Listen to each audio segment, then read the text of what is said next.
Good evening, everybody. Thank you very much for joining us today. It's a beautiful sun.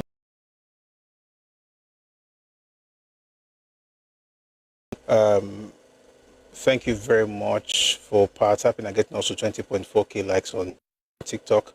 So I'm talking about people like Akado, Koboko, T-Dan, Abi71, Bonfire Studios, Ibo to everyone who has helped to get the likes up. Thank you very much for your support. All right, and please, if you're on TikTok, don't stop our tapping. Please just like the live. Let's share so that others can find us on TikTok. Also, if you're on TikTok, please click on the heart icon right here and join the team. Become a member, drop your hearts, me, drop gifts, so you can push us to the FYP. Thank you very much for your support. All right. Folks on YouTube and on Facebook, thank you very much for joining us. We're glad you're here. We're going to have a great time together. Please like the live on those platforms and also share with your contacts. We want to get this on the FYP on all platforms so that others can find us as well. So please share and like as well. All you have to do is just double tap on your screen and voila, you have liked the live with that. Koboko, there's Nnemeka 27. Oh, I remember you sent me a message once. Thank you very much for joining us, my brother. The first time that man sent me a message, I was wondering how. And it turns out a lot of people from the other states, Ika, Agbo, Oshimili, the Anima area, Ndokwa, a lot of them reached out. I was like, of course the names, so you're wondering when you see the names, that sound, Igbo. But thank you very much for being here. Ẹkáàbọ. All right. We have Netizen on YouTube. Thank you very much for joining us today. Good to see you here. Ariire Abiola.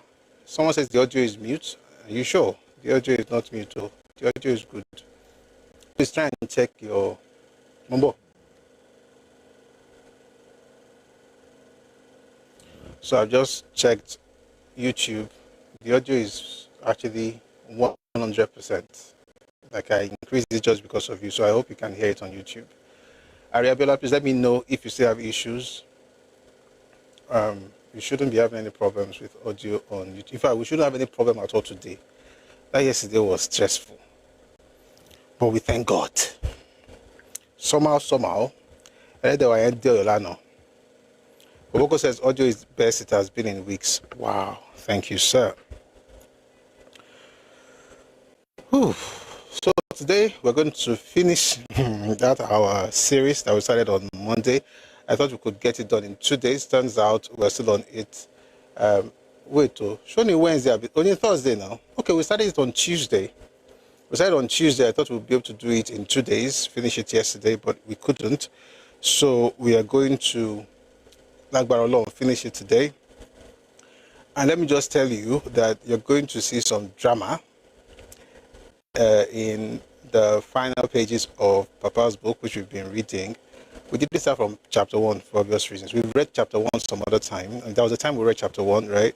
We're talking about, how he was in prison, how he was arrested, the house arrest, how he was imprisoned, how they, put him under house arrest from, not details though, the details you'll find in another book, that's book 2. But in book 1, he talked about how they moved from Ibadan to Ikene, from Ikene, to Lekki, from Lekki then to Ikoyi, then from Ikoyi to Broad Street Prison, and so on and so forth. What we just want to focus on in this series is trying to answer the question, who released him from prison? And we talked about so many things. We'll have a recap when the time comes, and then we'll go to the final chapter where he talked about something that I think a lot of people are holding on to say that it also has something to do with Awo's release. There's a particular thing, they don't know what they are saying, but it's something to hold on to if they knew it. So, and the reason they don't quote it is, number one, they don't know it. Number two, the leaders who have been saying it was Iransi also know what really happened, so they don't usually bring it up. But since somebody brought it up last week, I said we're going to discuss it today, and that particular dramatic end we will discuss in today's session. So, who released Awolowo from prison part 3 will be done today. Also, Trump wrote a letter to President Tinubu that has been in the news for a bit, and the kidnappers at Oriire, the terrorists who kidnapped folks at Oriire, they've been sentenced to life imprisonment. We'll talk about that as well. But let us begin our state police for a while, and we've been looking at different things that will ensure that that particular bill, beyond the bill itself, that we actually have state police, right, operational in different parts of Nigeria. Well, we know, of course, that the National Assembly, the Senate, and House of Representatives, and then the Senate, they passed a bill to amend the Constitution. Section 214 of the Constitution actually states that Nigeria will only have one police force. Therefore, to have another police force would be tantamount to an illegal act, right? Because it will be different. It will be going contrary to the provisions of the Constitution.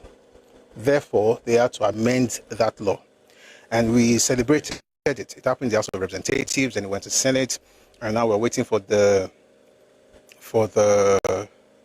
approval of 2/3 of the state houses of assembly across Nigeria. So that will be 24 out of 36 states.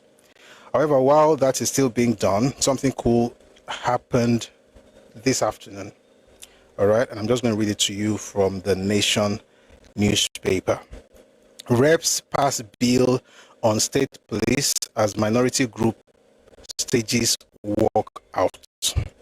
The House of Representatives on Thursday passed the executive bill on state police presented to the House by President Bola Ahmed Tinubu, setting the stage for the transmission of the bill to the state for concurrence. The Senate had earlier passed the bill, while the House had to withdraw its version of the bill to allow for the consideration of the executive bill. Speaker Abbas Tajuddin, who presided over the consideration, announced that 311 members participated in the exercise, made up of 211 members of the APC, 65 members of the opposition, and 35 other members who voted online. But while some members of the opposition parties, led by Minority Leader Fred Agbedi, who were not in support of the modalities, staged a walkout to address the press, some others, led by Deputy Minority Whip George Ozodinobi, stayed back inside the chamber and participated in the adoption of the votes and proceedings of the day. The House had earlier passed a resolution allowing members to proceed with the voting process in passing the said police bill through electronic mail.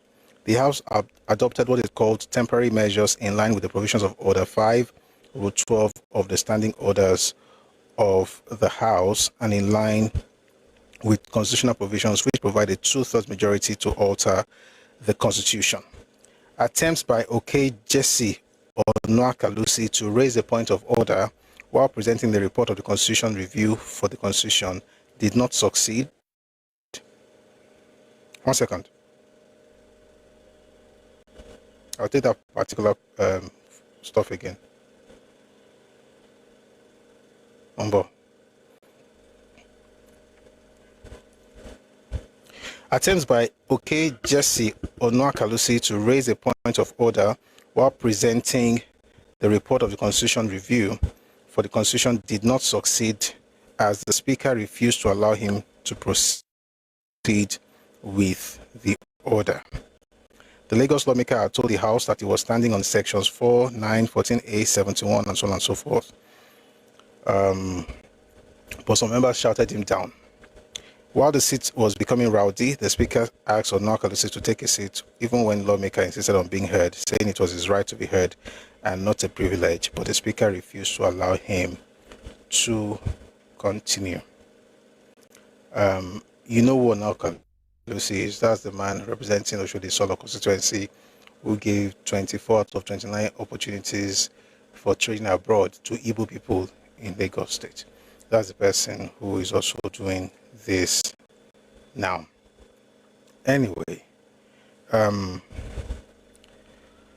we're glad that this is happening because I mean, we need the states to do what they have to do. And since the House of Representatives, what's the word now? Since they withdrew the earlier stuff they passed, I'm glad that they're able to do this one. Essentially, what they've done is to actually pass the bill that was sent to them by the president. Give me 1 second. I'll just see if I can play you a clip before we continue with other news.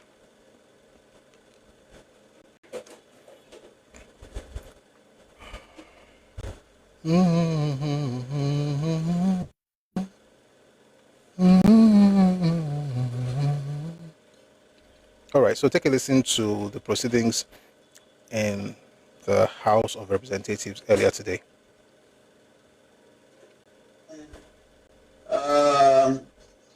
Take the third reading of these bills. Thank you, dear Speaker. I rise to move that the House take the third reading of the bills that have been approved at the Committee of the Whole and presented very eloquently by the Speaker. I so move. The minority leader, please. Thank you. I rise to second the motion that the House do adopt the report of the Committee of the Whole as a working instrument of this House. I so second. Those in support of this motion say aye. Those against say nay. That is have it.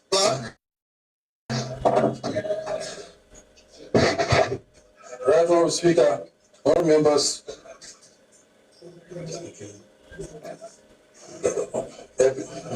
A bill for an act to alter the Constitution of the Federal Republic of Nigeria 1999 provide for the establishment of state police services and for related matters. Third reading. All these bills are read the third time and passed. Leader of the House, please can you move for the House to adopt the votes and proceedings of today's plenary? Again. Thank you, Mr. Speaker. With pleasure, I move that the House do adopt the votes and proceedings of today's plenary. I so move. The leader of the minority? I rise to second the motion as moved by the leader of the House. I so second. Those in support of this motion say aye. Those against say nay. That is have it. Leader of the House, can you move for the House to adjourn plenary to Tuesday, 16th of September, 2026? With all pleasure. 15th, sorry, 15th. Thank you, Mr. Speaker. Julius Ihonvere, Owo Federal Constituency, Edo State. I rise to move that the House do adjourn plenary till Tuesday, September the 15th, 2026. I so move. The leader of the minority? Thank you, Mr. Speaker. I remain Judge Ozodinobi. I do rise to second the motion that this House do adjourn plenary until Tuesday, September 15th. I so second, Mr. Speaker. Those in support of this motion say aye. Those against say nay. There is have it. House has adjourned sitting until September 15th, Tuesday, 11 a.m. Thank you very much. All right, that was the plenary on the floor of the National Assembly, particularly House of Representatives. Specifically House of Representatives. We're going to move away from the National Assembly and take a news report from the State House. This is from the spokesperson, Special Advisor to the President, Mr. Bayo Onuga. President Trump lauds President Tinubu's decisive leadership against terrorists. United States Trump has decisive leadership on behalf of Nigerian people. Letter to President Tinubu, President Trump applauded Tinubu's resolve to tackle the issues plaguing Nigeria, especially the violence affecting Christian communities. According to Trump, it is a true honor, quote, it is a true honor to stand with you in the fight against these terrorists and to make Federal Republic of Nigeria stronger and more prosperous, end of quote. The US-Nigeria relationship flourished in recent times, with the two sides working closely in key areas, especially in tackling security challenges afflicting parts of Nigeria. In November last year, President Trump and President Tinubu agreed to establish a joint working group co-headed by the National Security Advisors of Nigeria and the United States. Through the work of the working group, the two sides agreed on several steps, including training, intelligence sharing, and joint operations to roll back terrorist activities. I'm just going to jump straight to the letter that the President of the United States actually wrote. Here's the full text. And by the way, it was dated July 6. Dear Mr. President, thank you for your thoughtful letter. Your kind words mean a great deal to me, and I appreciate your decisive leadership on behalf of the Nigerian people. I applaud your resolve to tackle the issues plaguing your nation, especially the violence affecting Christian communities, and it's a true honor to stand with you in the fight against terrorists and to make the Federal Republic of Nigeria stronger and more prosperous. The United States-Nigeria relationship is crucial at a time where conflict has spread across West Africa and around the world. We both share a mutual goal of confronting terrorism in all its forms, and our historic US-Nigeria 2026 Defense Cooperation Roadmap has established a robust framework to accomplish these feats. I am proud to have deployed the United States Special Operations Forces, among the most elite military units anywhere in the world, to equip the brave men and women in the armed forces of Nigeria with the skills, tools, and intelligence they need to protect your homeland and ensure the safety and security of citizens, particularly those of faith who have been under attack. I look forward to our continued discussions over the course of my presidency. Sincerely, Donald J. Trump, President of the United States of America. That was the letter. And rather than Nigerians being happy about this, people went to town. And they're like, oh, the letter is fake, it didn't really happen, Trump did not really, say this to the president. And it's just so funny that this is how dumb and stupid some Nigerians can be. Somebody is acknowledging something good about your country, and all you can say is it cannot be true, and the person should not be saying something good is happening in your country. In other words, what makes you happy is when the world says there's a problem in your home. You are never glad that the problems are being resolved, or that people are acknowledging the growth or the successes you are, having or enjoying. So you know who those people are. These are the same people, for instance, who were very happy when America said we're going to invade Nigeria the other day. Even one group, those ones are in the United States, they call them, AVID, Association of Veterans of Igbo Descent. Right? These are people that were telling Trump that they should go to Port Harcourt and bomb some places, and then in Port Harcourt they should have a base there and deal with the North. Telling US, spending about $1.2 million, lobbying groups in Washington, D.C. And they were very happy that Trump was going to invade Nigeria. And now that Trump, instead of invading the country, decided to partner with the country to flush out the terrorists, and he has observed what the Nigerian government is also doing, he's now acknowledging the growth and saying, listen, I see what you're doing, well done, we'll do more stuff together.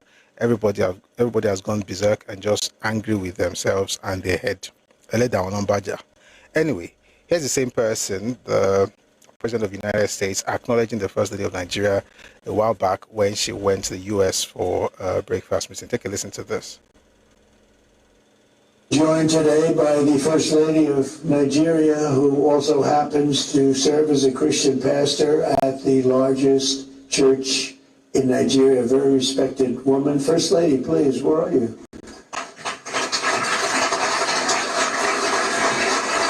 Thank you very much. It's a great honor. Thank you very much. Very respected person, too. Thank you. So, of course, you would expect that those who claim to like Nigeria, who we now call emergency lovers of Nigeria, would be happy with that news, but that's not what we got. A lot of them have been very angry, and we pray that their anger will never end, because their sadness doesn't seem to be going anywhere. I mean, we would love them to be happy, but we are not God. So we trust that God will give them sugar to lick. Anyway, somebody put out a song yesterday when we were discussing this, and I kind of like the song. It's a new release, straight out of the shared record label. Nothing. Take a listen to this very quickly.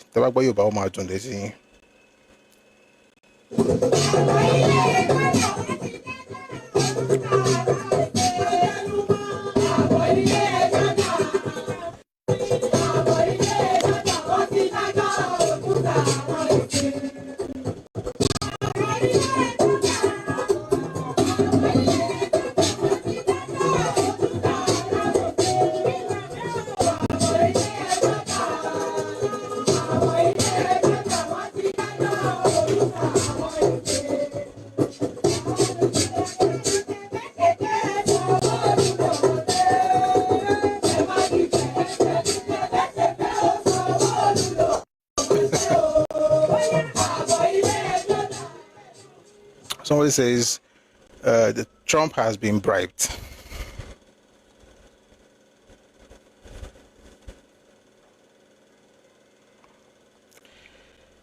Well, you just talk, no evidence. Anyway, one of the things that we can also celebrate in recent times is the sentencing of the three suspects in the abduction of students and teachers in the Oriire local government area of Oyo State. You know exactly how that story went down, how the people were rescued from the den of these kidnappers. I'll read this from channelcv.com. It's a news report I think we should all hear. By the way, this happened earlier today as well.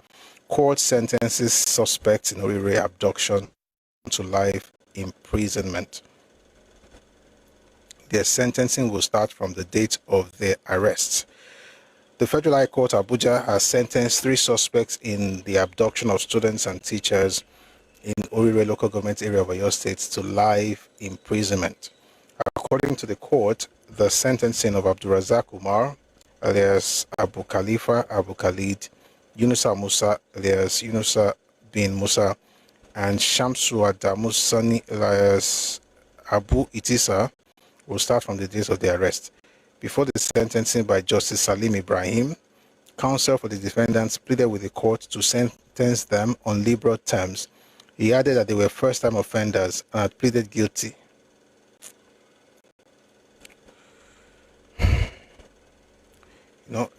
Let me pause. Earlier today, I watched an interview with PRF.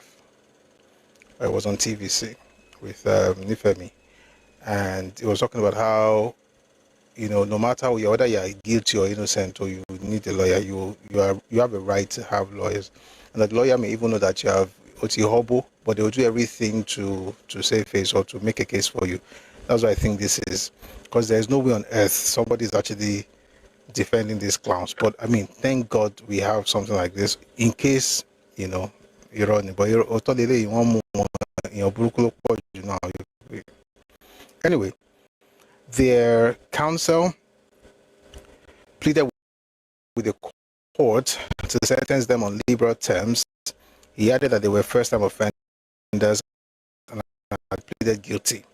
Ibrahim pointed out that this showed that they were remorseful of their actions and all the counts they were charged with are not related to the kidnapping. He added that the convicts were married men. Mr.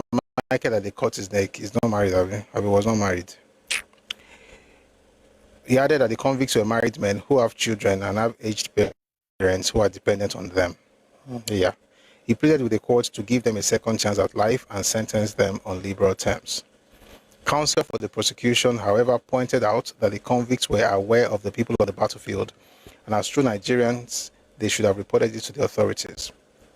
After the charges were read to them, they pleaded guilty to membership of a proscribed terrorist group. At the arraignment on alleged terrorism at the Federal High Court, Abuja, the 3 defendants also pleaded guilty to concealing information on the planning and execution of the abduction. However, only the first accused person, Abdulrazak Umar, alias Abu Khalifa Abu Khalid, pleaded guilty on counts 7, 8, 9, and 10, which bordered on training and passing instructions and inciting terror group members on a particular religious ideology. Anyway, very long story, but we all I think they have an idea that the important thing is that they've been sentenced to life imprisonment. That's actually quite nice, considering that it wasn't so long that they were arrested. It's good to have very quick judgments like this, so that hopefully that will also deter people from getting involved in such terrible acts of terrorism. Moving away from that news report, well, there's a video I wanted you to listen to. Okay, is this one? Is this? In fact, before we move away from it, I don't know if you're going to hear much from this, but let's see. Please take a listen.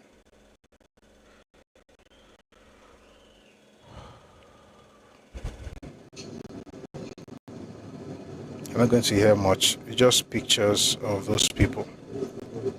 But I mentioned BRF earlier, that it was on TVC News. I'd like you to listen to parts of that interview with Nifemi Oguntoye. Take a listen, please.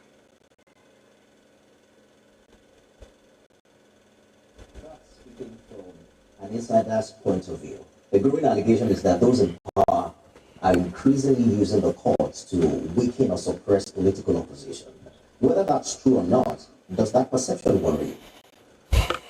I don't have the evidence, and I listened to a few programs where they asked people to say, okay, what's the evidence? Because on one hand, some of the people who make the accusation to then come back when the determination favors them to say, oh, the judiciary is the best thing now we trust the since sliced bread. So it's like when it favors some people, it's good. When it doesn't favor them, then it's been compromised or it's been hijacked. So where is also the sense that, okay, this was where the force of the law lay anyway, and that, look, we as practitioners, for example, we know that, okay, the law is not on your client's side. The facts are not on your client's side. But you still have to do a damn good job of forensic advocacy to agitate that. After a point, many years before I joined government, I was in the Supreme Court one day, and I think it was Chief Williams. And after a while, the justices said, Chief, you have done enough for your clients. There's nothing more you can urge. The law doesn't favor him, and the facts don't favor him. And people who don't know that part of our work don't know how it works. So I always describe it as that very, very brilliant cardiac surgeon who gets the worst cases when there is really nothing to do. So, but again, to say that the role of the judiciary is so critical to the sustenance of our democracy, and we must all be very careful how we play around that. And then also, look, let's be kind to them in that sense. How many cases get to them that shouldn't go there? Let's be honest. How many cases are litigated, especially in the political sphere? Don't forget, some of our colleagues also who want to take silk require a certain number of cases. So there are some things that we need to do about that. Yeah. And the fastest moving cases today are the political cases. Not the cases relating to breach of contract and all of that. Those are the things that clog the docket of the court. And so we must find solutions around that also. And the quality of every judgment is also a function of how much assistance the court receives. And if they are writing one judgment every 4 days, that is overwhelming. Let's talk about the perception pointer. So apart from that question, he was also asked about his about the kind of advice he gives the president, that's President Tinubu, and this is what BRF had to say. Of course, recall that BRF, worked with President Tinubu as the chief of staff, and was also the governor. I mean, it was the succeeding governor after the governor, after President Tinubu ended his term as governor of Lagos State. Take a listen to his answer to that question about, how he advises the president. Thoughts If the president called you tonight, I don't know what he calls you.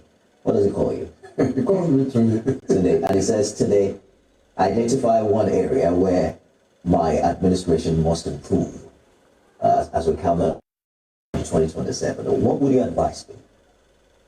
So I will speak to the president on TV. I told myself I would not do that.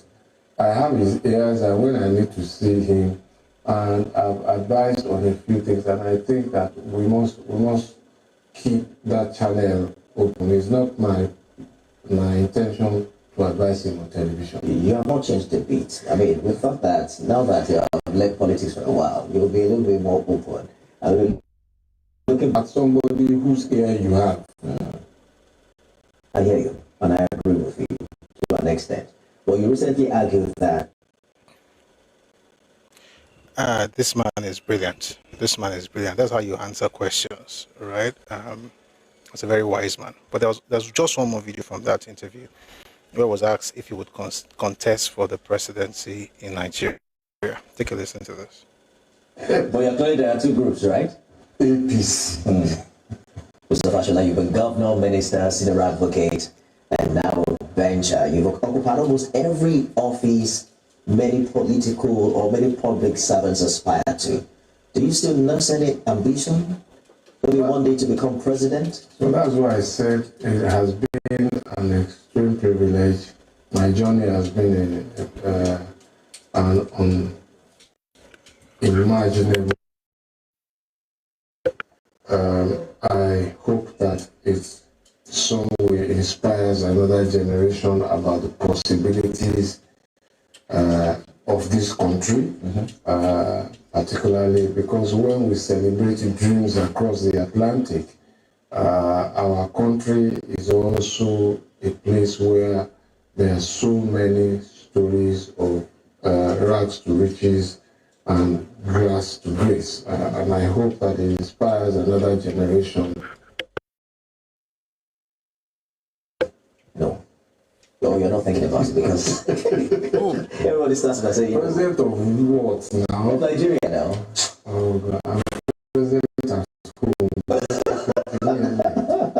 I'm president at When history eventually writes the Babatunde Fashola story, what do you hope that Nigerians would say the greatest contribution to this country? When history writes your story, what do you hope that Nigerians will speak about as your biggest contribution? He should write what history wants to write. It's not my place to define what history. But what do you consider your biggest contribution to this country thus far? Look, listen,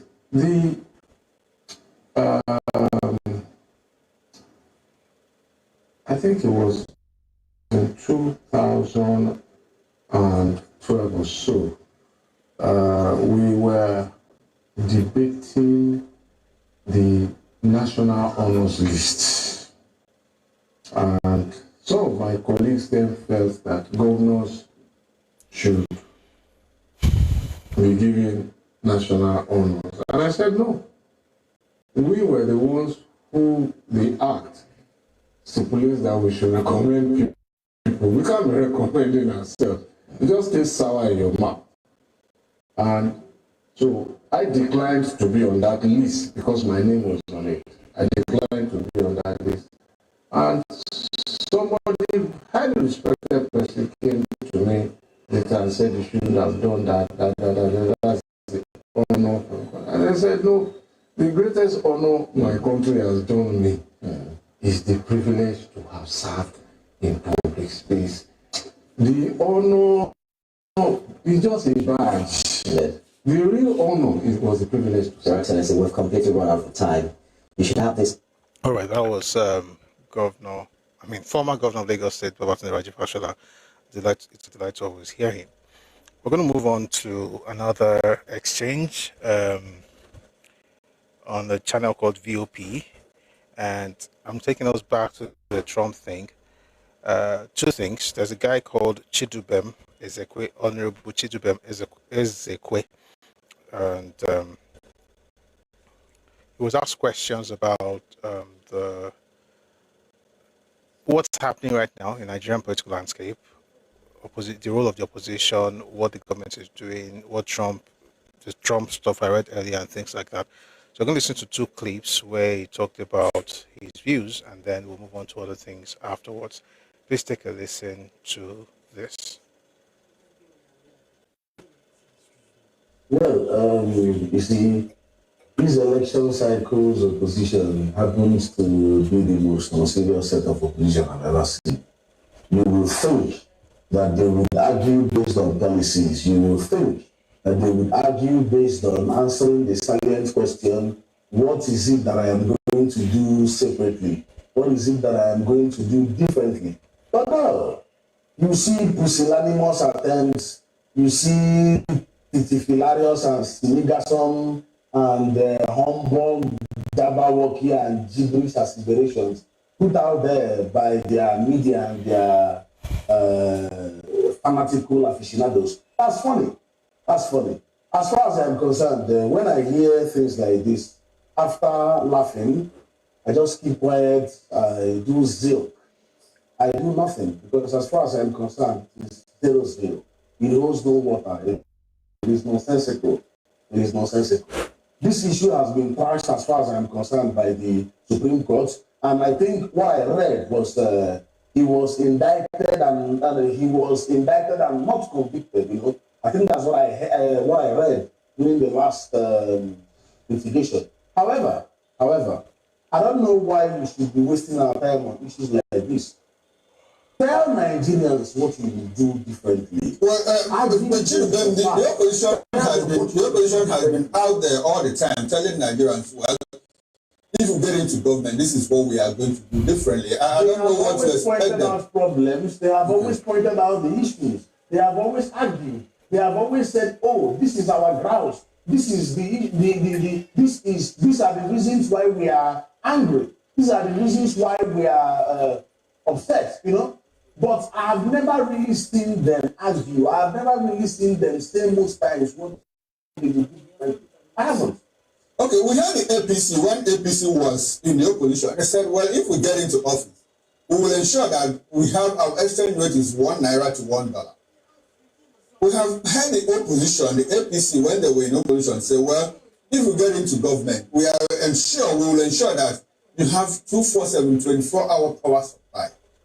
We saw the opposition tell us that, well, if the APC, when they were in opposition, tell us, well, if we get into government, we will ensure that you buy fuel at 50 naira per liter. I can go on and on.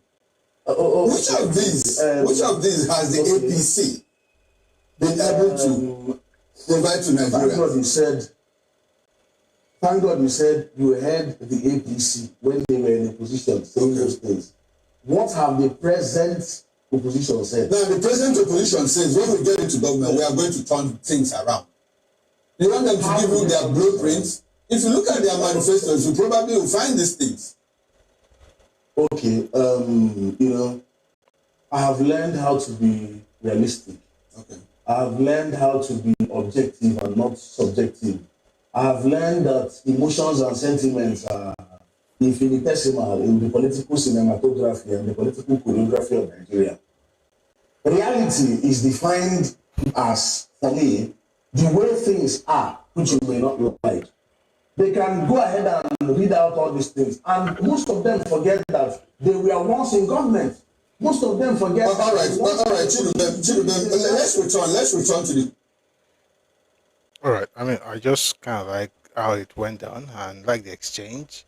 It sounded like the host, works with the opposition, and the guest, who I think is quite cerebral, just that they able too much, they drop big grammar, but it made a lot of sense. The opposition today is a joke. In fact, BRF talked about it in the interview, but I don't want to go back to that. The role of the opposition, and how the ones that are there right now, they're just wasting time and telling you they're going to do something that they never really tried when they were in government at a lower or even another level at all. So that is that about. I mean, I don't want to stay. There's another clip where he talked about opposition, but I don't want to just spend too much time on that because I'm trying to raise I want to raise to class because we have part 3 and we have some pages to read today. But before we get to that, let me play you something from somebody who used to be in the opposition but now works with the president as a spokesperson. He was on Politics Today, and there was an exchange between Daniel Bwala and Seun Okinbaloye. And in that exchange, I think Seun also did something similar to what that other host did to his guest. And you could say Bwala put him in his place, but it depends on how you see it. But please take a listen to Daniel Bwala and Seun on Politics Today on Channels TV. Thing that you said is baseless, and you know what? On this program in 2022 November, you said to me on this program, you said the President Bola Tinubu, the candidate at the time, may be disqualified from contesting. You went further to say there is still a cloud around drug-related offenses and drug-related activity, and the group that's Daniel Bwala talking to me right here on this program. You also said Bola Tinubu had a questionable character. Those are the things you said right on this program. And now you think that all of those things that you said for article don't matter any longer. You know why I smiled? The journalists of the opposition, it seems they have carried you in that box. Why am I saying that? This issue you raised, when will you get tired? When you get tired of asking this same question? In the world today, the first person that started asking me this question was you, and you have done that more than 5 times. Are you not tired? They are completely inconsequential to what is happening. While I come and talk about the credibility of the letter, you people say President Trump lauded Tinubu. The question that should arise after, whether it is true or not, to what extent have you been lauded? But now we have taken almost 10 minutes, and I know the time you have here, because I've understood the Nigerian media very, very well. And no day prepared again to follow their trend. Ask me the question that you want to find out about the letter. As for the opposition, allow them to keep lazing about. Nigerian people want to hear tonight what is happening to their lives. Will you kindly answer the question that I asked you? You said at that time that those things that you talked about are now baseless. Are you saying everything you said at that time we should discount it? Nigerian people tonight want to know what is happening with their economy, with their education, and most importantly with security. And we have made substantial progress. First time in Nigeria's history where the leadership of the President Bola Tinubu, brought about a very strong collaboration. You're not answering my questions, Mr. It's not a question. The question. Before we get into that matter, I've asked you, with this particular matter that I asked you, you said it's baseless. That meant all the things you said to me in November and the rest of the time in 2022 are baseless and lies. Yes, they are not lies, they are baseless. Not important for conversation. And by the way, let me ask you. So Daniel Bwala of 2022. Let me ask you. Well, you see, this is what you're doing now. I'm trying my best not to be aggressive about it. But you're riding on the opposition's back horse. Peter Obi has since changed parties 4 times. How many times have you asked their people? Atiku has changed parties 4 times. Every single question you asked me from when I came back to Asiwaju Bola Ahmed Tinubu is the same that has happened to them, but their own is even in a multiplied form. How many times? Let me land. I must learn. How many times have you asked them? I told the media houses in Nigeria, the hypocrisy of the media is in fever pitch. Because these people have changed parties. You have not asked them about character and credibility, and whether they possess the right mind to lead the Nigerian people, where they keep jumping from one party to other because of problem. You have asked me, is there a media agenda against Daniel Bwala? Let us start from there. There is. And unfortunately, it appears, because the same question you can't ask the opposition. You can't.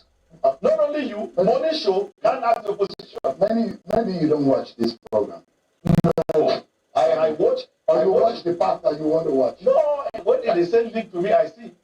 You just scratch the problem. When you scratch the surface, you watch the part you want to watch. No. You scratch the surface, scratch another surface, and consider that a job is done. 2 years then when you're asking me the same question. But there are times you have to retire now. If you have not answered the question, one will not get tired of asking.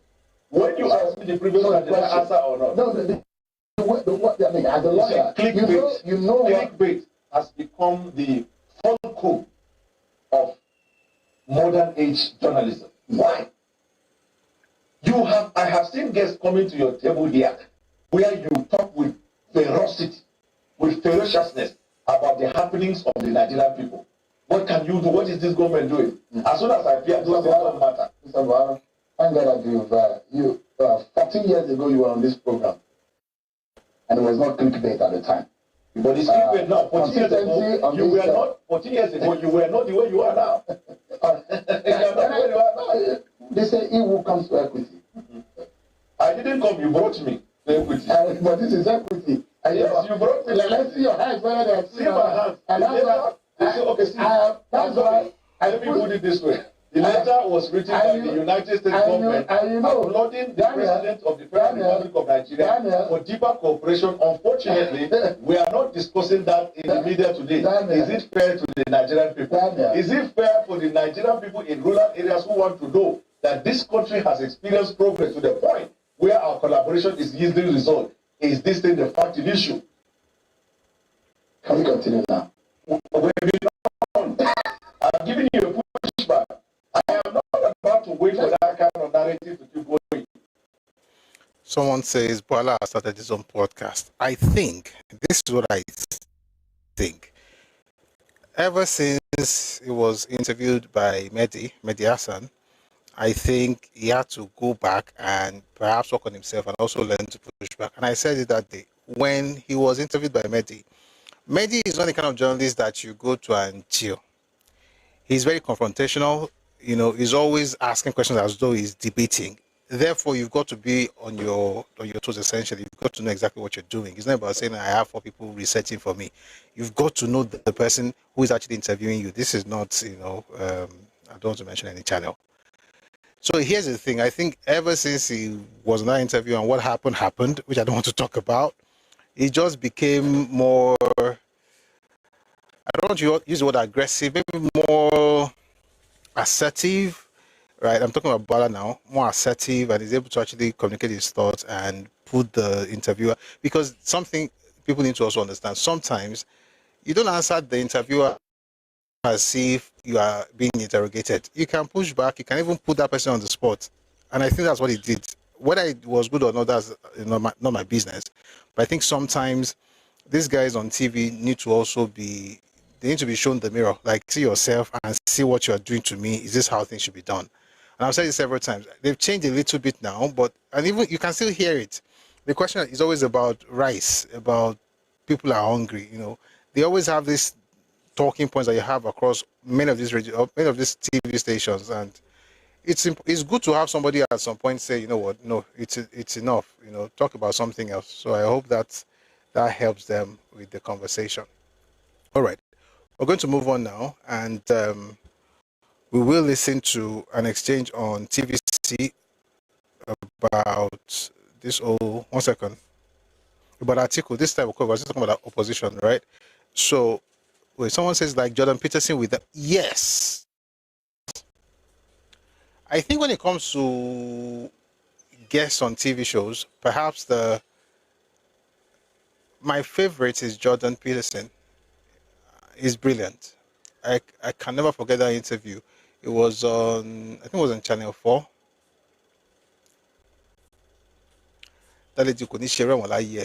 That's how you deal with, not just go there and say, okay, what's the next question I'll answer? What's the next question I'll answer? No, you're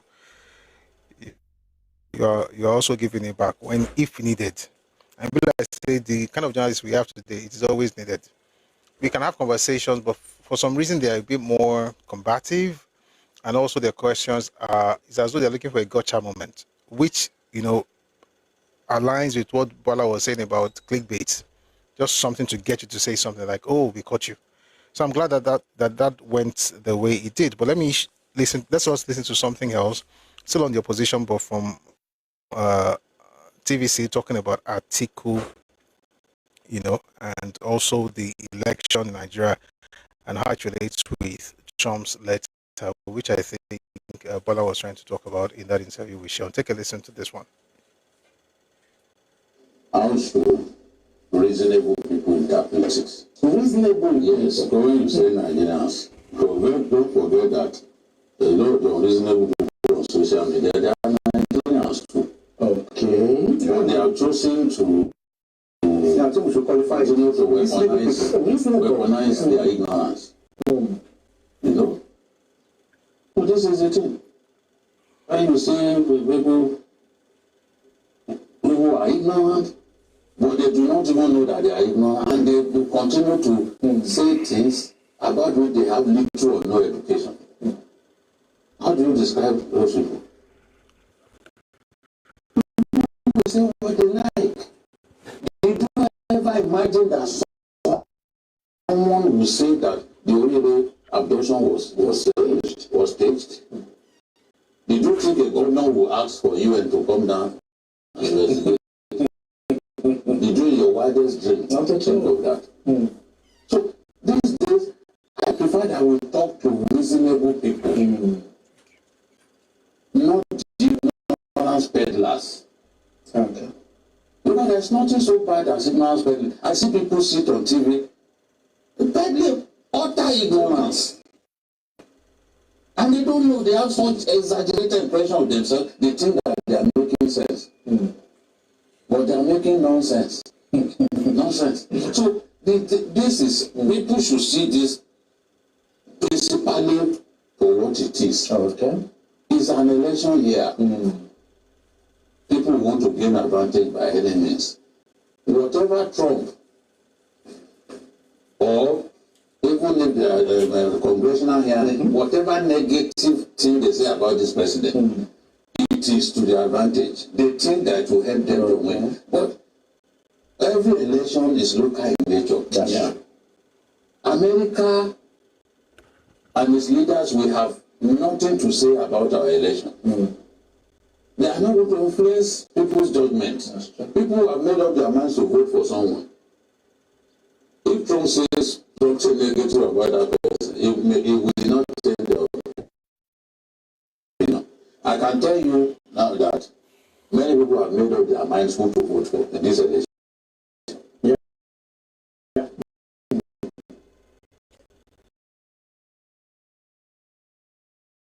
Many people, maybe in a few days to the election. No. All right, that was Mr. Babajide Otitoluju. And I agree with the things he said in that interview. The final thing I'm going to read now, and then we'll have some people who come up, and we then rush to class. This happened in Niger State. Niger governor, Sagas Umaru Bogo, has sacked all Fulani district heads, known as ADOs, replacing them with indigenous Nupe chiefs in a historic move aimed at curbing kidnapping, violence, and terrorism. The decision effectively ends centuries of Fulani domination over indigenous people in the state, marking a significant shift in the region's political and traditional landscape. I'd like you to take a look. I mean, it's I don't know if this is Hausa or Idewolele or Bea Nupe, but I'll tell you the summary of what he was saying. Take a listen to just a bit of it, unless of course you start saying something. All right, so let me just read the caption here. I will not be afraid to tell you the truth. Most abducted victims say it is Fulani, and it's about 4 minutes long, the video, and what it says basically is that Fulani should not stay inside the bush again, and all Fulani district heads have now been sacked over alleged role in insecurity. So that's from Niger State, and someone wrote there, we're hoping that will happen in Ilorin. I mean, it depends. They're doing this, of course, because there's going to a point where people have to, the government has to be serious about things. You can say you can't profile an ethnicity and you'll be right. But if I mention fake drugs right now, you think about a particular group. If I mention banditry, you think about a particular group. It's not because they're the only group that makes it, because they have the higher percentage of people in that particular criminal network are from that particular place. You can't then turn around and say, don't go after them. If people have now used the ethnicity to mix things up to the point where they're saying things like, it's not all of us, it's not all of us. At some point, government will be like, if you are aiding and abetting these guys, it's better for us to, stop you from having that kind of authority. So, kudos to the governor of Niger State. And I mean, it's also important because you're not indigenous to that space now. So why do you have that kind of authority? Anyway, that's from Niger State. Let's move on and have Bumblebee before we go to class. Today we're discussing who released Awolowo from prison part 3. And there's certain things I'm going to read today that I have never said before, but you're going to enjoy. Let's have Bumblebee. Good evening, Bumblebee. Good evening, Prof. Evening, sir. A lot of wonderful updates you brought for us this evening, and I think the cream on top of it was the last one you brought up. I think it's about time that if there's anything that's going to be happening in Nigeria, it should be mutual. There shouldn't be a group of people that think they can just run into other people's spaces and dominate it. It's wrong. It's an indigenous space. God forbid, and that's what I keep telling people, when people say something about South Africans, whatever South Africans want to do is their indigenous space. This is for you, and the only way you can have leverage in conversations of foreign diplomacy is if your own front is good.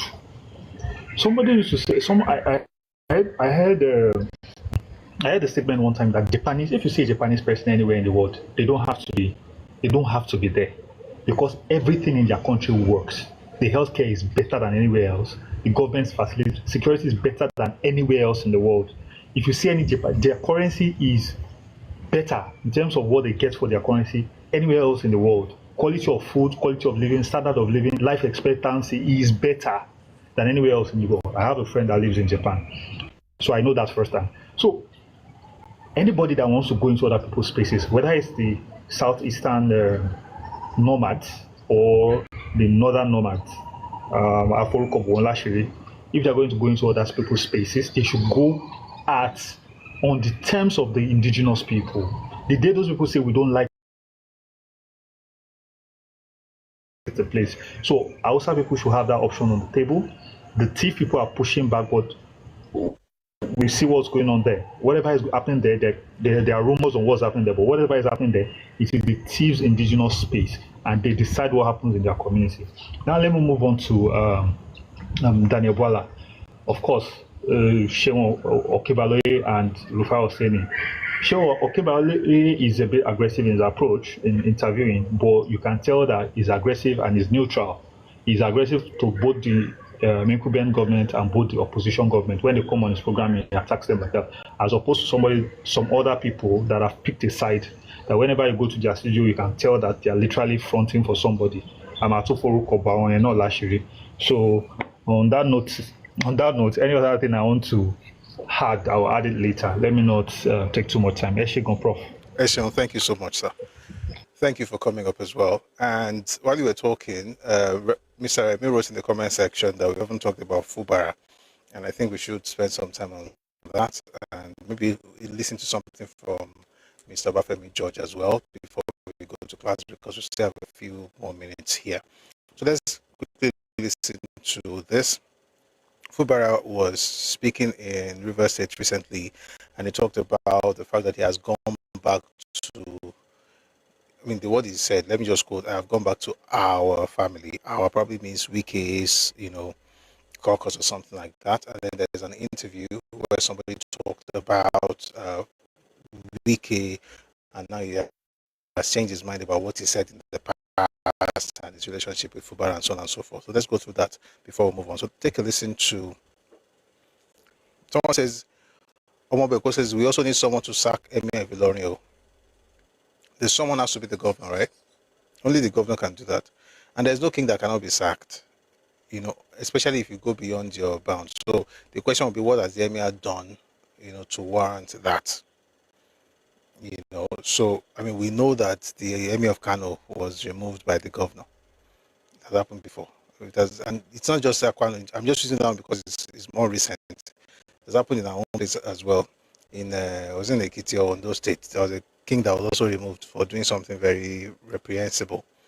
All right. So the question is key to actually go that route, you know. But let me also say something about Ilorin. That matter is long. Somebody sent me something yesterday. Maybe I'll even talk about it. Should we? Maybe tomorrow, so that we don't change today's topic about Ilorin. And some people are saying that, oh, that when Afonja came, he met some people there. This is just around nonsense.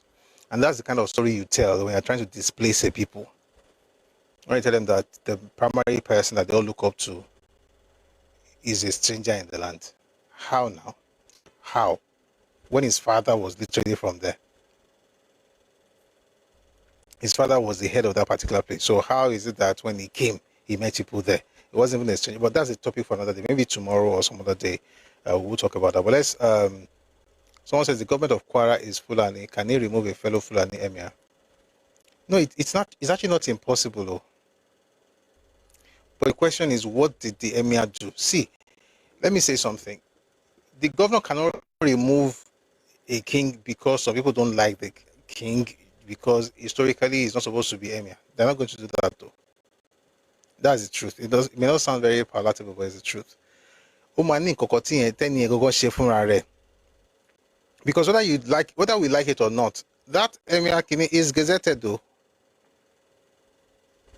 It's not just something that can't jabber, like it's recognized by law. And the recognition did not start today, goes all the way back to colonial era.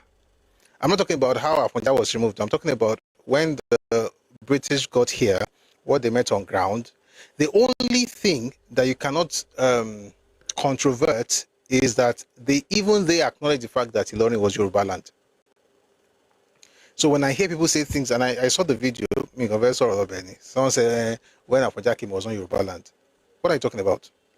And the people that say that are the people that want to change the story of that place. Kosoro says, but how could minority Fulani in Ilorin be ruling majority Yorubas? Why? So you asked two questions. Which one should we answer first? How or why? If it is how, I'll give you an example. Did you ever serve in NYSC?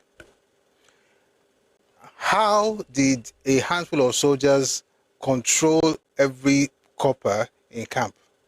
That's how. That's how.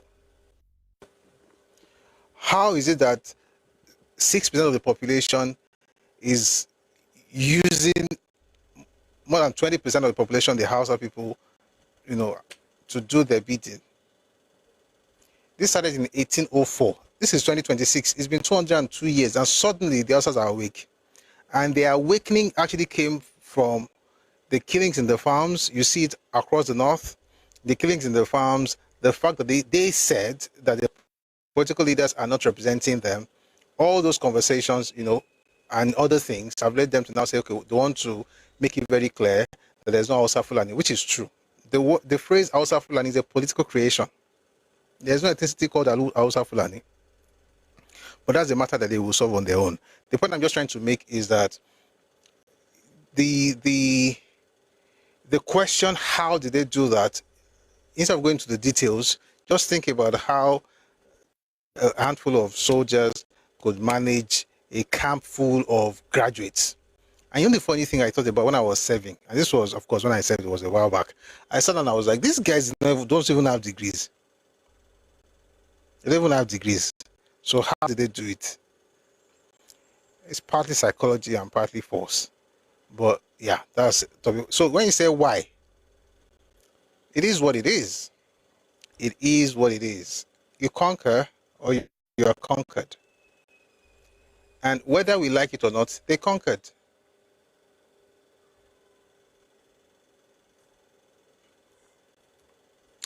It's not very palatable what I want to say right now. So let's just leave it now. It's too early. They conquered. They conquered.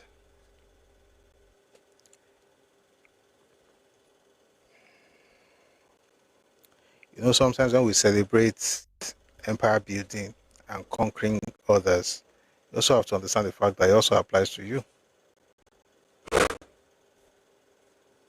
Did the Yoruba people ever reconquer Ilorin? They attempted though, but I don't think they ever succeeded. I don't think so. I'm not sure, but I don't think they ever. No, they never succeeded. They attempted several times, by the way, but I don't think they ever succeeded. There has been a continuous, unbroken line of succession of Fulani emirs in Ilorin since Alimi and his son Abubakar. Since that time up to now, there's been a continuous, unbroken line. But I think Yoruba people have tried several times.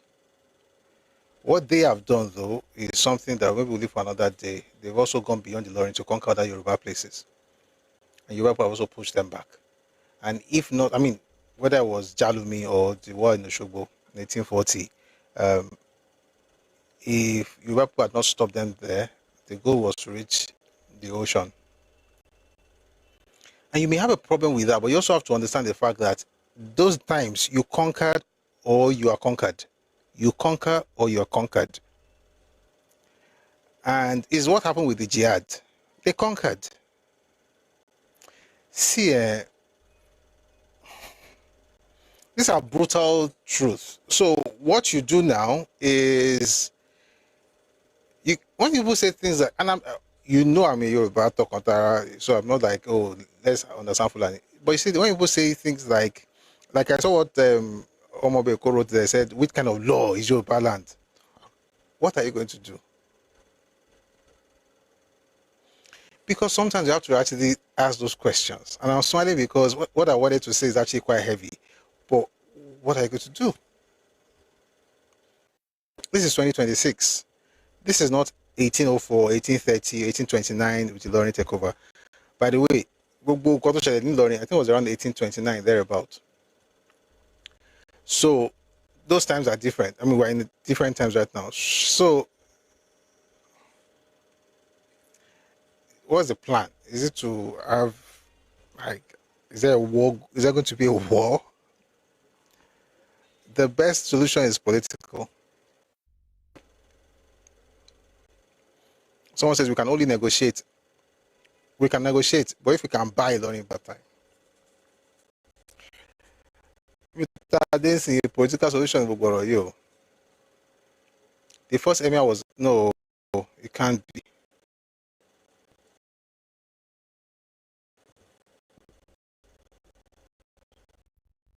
No, it cannot.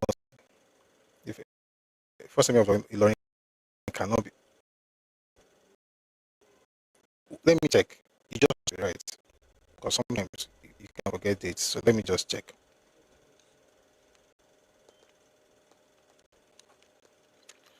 We don't leave topic. I think was what the news we read about Niger States that is making people talk about Ilorin. Well, I think you are right, though. You're correct. It was 1823 to 1829. You are correct. Thank you for the correction. The establishment of the emirate was between 1823 and 1831. So it's very correct. So I removed 6 years. Thank you for bringing that up. Anyway, the point, Sha, is that as it is right now, it is what it is. It is what it is. So, and Otin Lobby 200 years. So a lot of conversation. Someone said we'll chase them to Futajalon.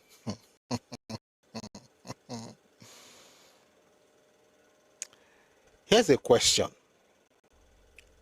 Now, let me not ask, because if I ask that question, it should be like, see, I'm against Yoruba interest. But the matter is that when it comes to things like this, we can't do chase them away. We want to take over the. When you start talking like that, you're looking for war. And the question I ask people is that, are you going to carry gun? Will you also go there? And for the most part, many of us don't want to. Just want to ginger the people that are going to buy. It's not like that, though. In my own view, this is Mr. Gabriel Wilson. In my own view, I think bringing back Ilorin to Yoruba will be a big mistake. So we also have to understand that we're not bringing back Ilorin to Yoruba. Yoruba. Ilorin is Yoruba land, though. Ilorin is Yoruba land. It's a handful. Let's say on this Ilorin thing for a bit. Do I want to go this route? No, what I want to say is too controversial. It's too controversial. Is that Ilorin is Yoruba land. You know what? Let's stay on this thing for a bit. But I won't tell you what I want to say. What I want to say is actually is the truth, but it's not the time. It's not the time. But let me read something to you.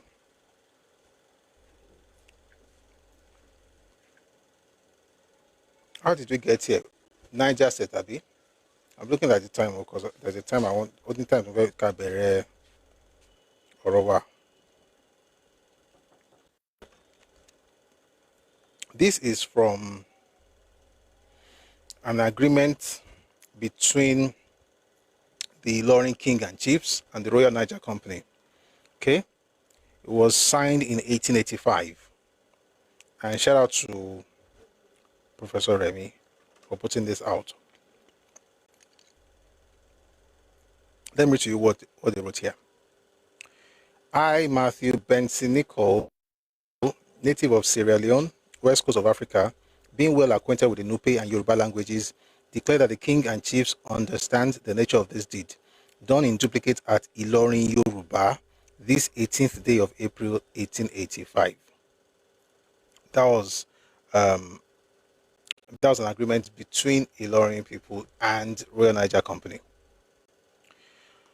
By the way, Royal Niger Company did not transfer Nigeria to the British Crown until 1900. Story for another day. But the point I'm trying to make is that even back then, they said Ilorin, Yoruba. The idea of Ilorin being Yoruba land is not something that can even be controverted. Okay? There was another report of MacDonald's 1889 expedition to Ilorin. This is what he wrote in his work. Aliu, son of the late Emir Shita, has now reigned 22 years. He received us Yoruba fashion, looking out from a small door in the side of a mud hut, while we sat on skins outside, but quite close to him. There were some 300 to 400 people, minor chiefs, sons of the king, and so on, all arranged in rows behind us. Opposite to me was the Imam, a pleasant-looking man with distinct Fulani features. The Ilorin people are Yorubas, princes that one sees any trace of Fulani blood. The king himself is a pleasant, round-faced man of about 40, darker even than the usual run of Yorubas. His features are altogether of the Yoruba type. You can have a handful of people rule a particular place, but doesn't necessarily change the ethnicity or the what's it called now? The identity of the people of that land. In other words, you have a handful of Hausa people in Katsina, but Katsina is still, a handful of Fulani people leading in Katsina in Sokoto, but these are still Hausa land. Gobir is Hausa land, Sokoto is Hausa land, Katsina is Hausa land, Zaria is Zazao is Hausa land. Everywhere, they're Hausa land. You can say the Fulani head, but you can't say that the land is no longer Fulani. It's the same thing when you ever say, oh, this, we have to bring them back. There's no like bringing them back. Maybe, not that we're doing Awolowo, one day we're going to talk about the Talakawa movement and how Awo worked with people in Ilorin. Ilorin is Yoruba land. They're Yoruba people. You will have a handful, and they can be very loud, who may not necessarily support what you're doing, but that doesn't mean that the entirety of Ilorin is that way. I mean, I think I said it here before. In 2001, I went to do field work in Ilorin. Right, my first time in the town. I went to do field work. Thank you very much. And it had something to do with Yoruba culture. And also we did a work that had to do with the intersection of Yoruba culture and Islam. And they were Muslims, but they were not ashamed of being Yoruba. I mean, you would have those who would tell you that they are Yoruba Fulani. Those are usually Fulani people. The same thing you hear about Hausa Fulani. But it doesn't mean that the entire place has been overrun. There are no Yoruba people there. And don't, again, please, let us not be carried away by what we see on social media. When people say things like, oh, all these Ilorin people, I also see how people push back. Sometimes we do it too hard, and I think we'll be alienating Yoruba people. For instance, a young man, brilliant guy, who does Yoruba content, right? Brilliant guy. I like that guy. Tiwa. Brilliant. He will take a Yoruba word and then he will break it down. And there was a time people were saying that you are from Ilorin, how can you be breaking Yoruba down like this? I'm like, what do you think Ilorin is? So just because a person is a Muslim does not change their ethnic identity now. And yes, you have Ilorin, there can be a lot of fanatics for obvious reasons. Obvious. But that doesn't mean that it's no longer Yoruba land. So all of that to say that it's not about taking Ilorin back into Yoruba land. It's already Yoruba land. It's just whatever conversation I think people are trying to have in the comment section is really not the conversation for social media. That's the truth. And I've said it several times. Fulani matter is not a social media matter. It's more policy decisions, right? The policymakers would have to sit down, and if you ever find yourself in the room, you have to make your case and then present your case in such a way that you also have to understand the fact that only one law bullet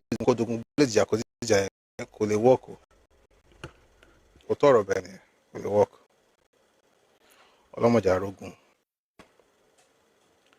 But yeah, it's already Yoruba land. And I think people should also have that mindset that this is Yoruba land, because it is. In fact, the majority are Yoruba. You know what? I'm going to have a session on this Ilorin matter. So, because I don't want to make the same mistake I made earlier with 1829 when it was 1823. So I'll give you the exact numbers. But I will just, refresh my memory before I have that conversation. All I'm saying, Sha, is that it's Yoruba land. There are Fulani people who are leading, and it's not peculiar. It has happened in other part of present-day Nigeria. That's what happened from us to others as well, if we are really keeping it a buck. And we cannot be proud of that and have a problem. Conquering, kingdom building, empire building, and be messy. Anyway, God give us understanding. That's one day I will say it. One day I will say it, but not today. Let's do Fubara Wike matter, and then we'll go to class. This train is about to start. God, let it not cover the clouds so that the network doesn't have issue like yesterday. I can't. Let's do this stuff. So I was saying earlier,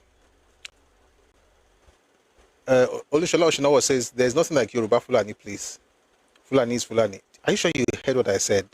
So this is another, again, the name is not Fulani as in FOO. It's full. Why do you do this?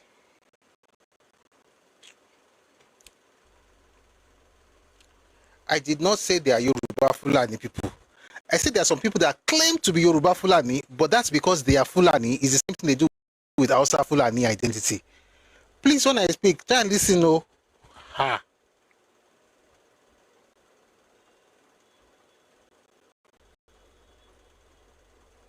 Someone says Yorubas. This is Adiagbo says Yoruba successfully retook Ilorin. Balogun Alanomo retook Ilorin. Oh, I told you I was not sure. This is why I don't want to talk about things, because I'm not sure of that story. But let me read let me check. We're going to have the conversation, not now. But Adiagbo says that Balogun Alanomo retook Ilorin, and that it was the British that removed the Yoruba Balogun and replaced him with the defeated Fulani Emir Momo. Sorry, let's do it this way. Since I'm not sure, I don't think you're lying, but because I'm not sure, I will take some time to study it, and then we'll have a session on that. I think that will be fair. Someone says, in fact, let me read down that comment. The Yoruba tried several times, but Yoruba kings like Onikoyi and even Basharun colluded with the Fulani. That's what I also know. In fact, there's a particular war. Oluyole was about to enter Ilorin to conquer it, but his counterpart warlords told him that it is Alafin they were fighting, so he had to stop. It was the opportunity. Okay, so there are two conflicting narrative in the comment section. I am not sure. I'm not sure of that part of Ilorin history. I'm not sure. But I don't want to take. I mean, I respect both of you, but clearly you can also see that there's conflict. There's narratives in FJ and I know you probably have your points. But what we're going to, someone says British sub Yoruba at some point. So let's do it this way. We're going to have a session on Ilorin. It's not today. I think that's best. So that way, I won't be saying, what are you saying? Are you right? Are you wrong? I don't like sessions when I'm not prepared. And on this particular, I mean, there are sessions I can have without being prepared, but not a Ilorin session. Because I've not really, Meanwhile, I think it's understandable. I can't know everything now. All right, so we will have a session on that, and then we will discuss it. All I'm trying to say, Sha, is that you cannot go and say you want to fight and take over Ilorin. It's not going to happen unless you are, particularly those in the comment section, unless you are telling us that you're going to be the one to lead. Movies Music says, we expect you to know all. Even my mentors ask me questions, and they know more than me. But I mean, yeah, we will learn together. Don't worry. I'm not sure. I know there were wars to retake Ilorin, but I don't know if we succeeded. And maybe we did. Maybe what's his name? Adeagbo. Maybe the person is correct, and it's possible. I'll just try and I will study. Then we'll discuss it. We got into all of this because of the news about what happened in Niger State. But our topic today is actually who released Awolowo from prison. So let's try and begin to backtrack. Someone says, I'm sorry, however, there was an issue in Ilorin whereby the emir was chased away to... You know what, if you want to talk about Ilorin, I'll give you the mic to talk about it. Let's leave this Ilorin matter for now, please. It wasn't even in the news or in the topic. Somebody just brought it up. Sha, all this passion, Sha, let's be careful, oh. We'll take it back.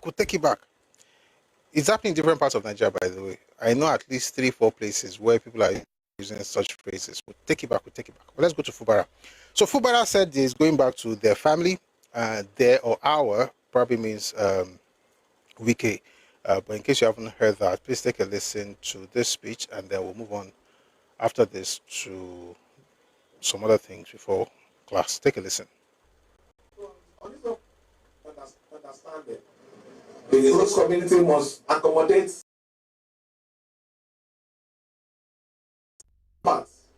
make everything available and even possible for you to operate smoothly. So let me assure you on behalf of the government that you have our total support and our backing to succeed in this project.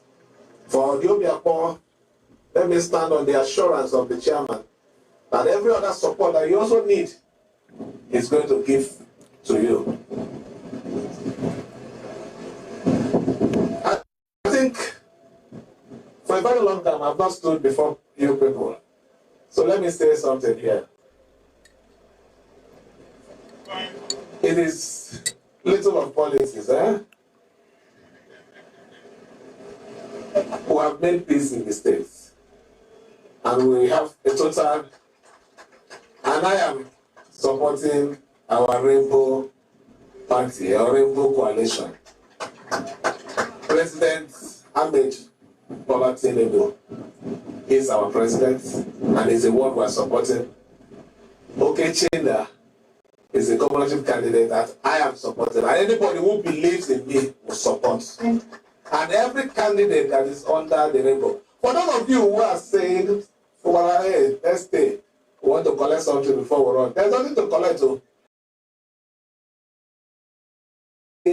In the family, I've gone back to our family. So please, I want this to be made clear to everybody. So don't go anywhere and say, you are supporting Fubara. No. My position is this. And I've said it here and clearly for everyone to hear. If you are not hearing well, use cotton wool or open your ear and let it enter well. I'm not party to anything that will bring any form of disunity in this state. I've done what I need to do.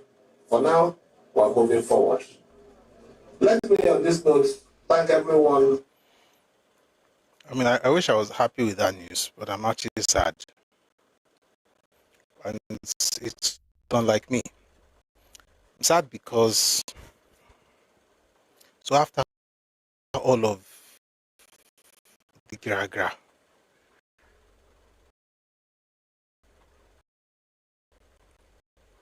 do it, tell him, show him, you have power, you are the man in charge, you know. If he has made you governor, he should leave you alone. You are the person. I'm happy that they've settled, but there's a feeling of, so all of that will send with this. Many things I say will not that to end because we will need back. Interestingly, I actually have spoken to this man live on live TV saying that don't go against Wike. You the facts today. In a Symphony TV interview about a year ago, you said Wike is intoxicated by the money he stole in Rivers State. Can you show us the money he stole in Rivers State?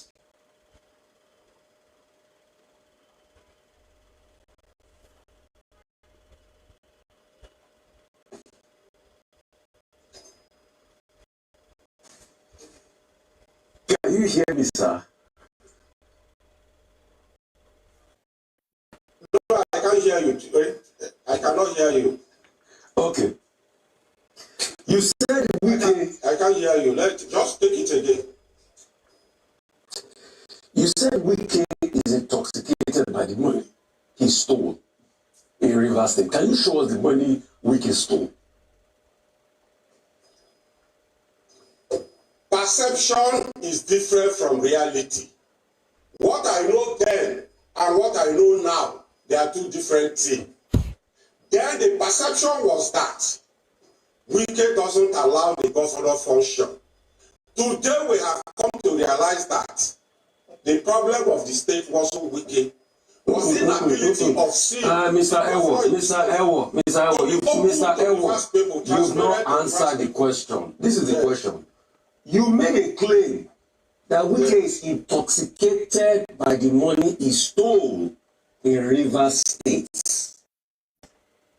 Show us the money. Or are you coming to say he didn't steal money again? Because then you were so sure. You had evidence then, that was why you said it. This thing I'm doing just to hold politicians accountable. I'm not saying no, you can post somebody on principle. But when you say things, you must be able to back them up with facts.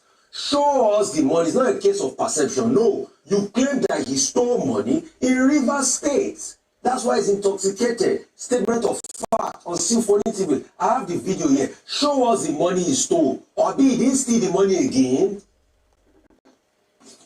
No.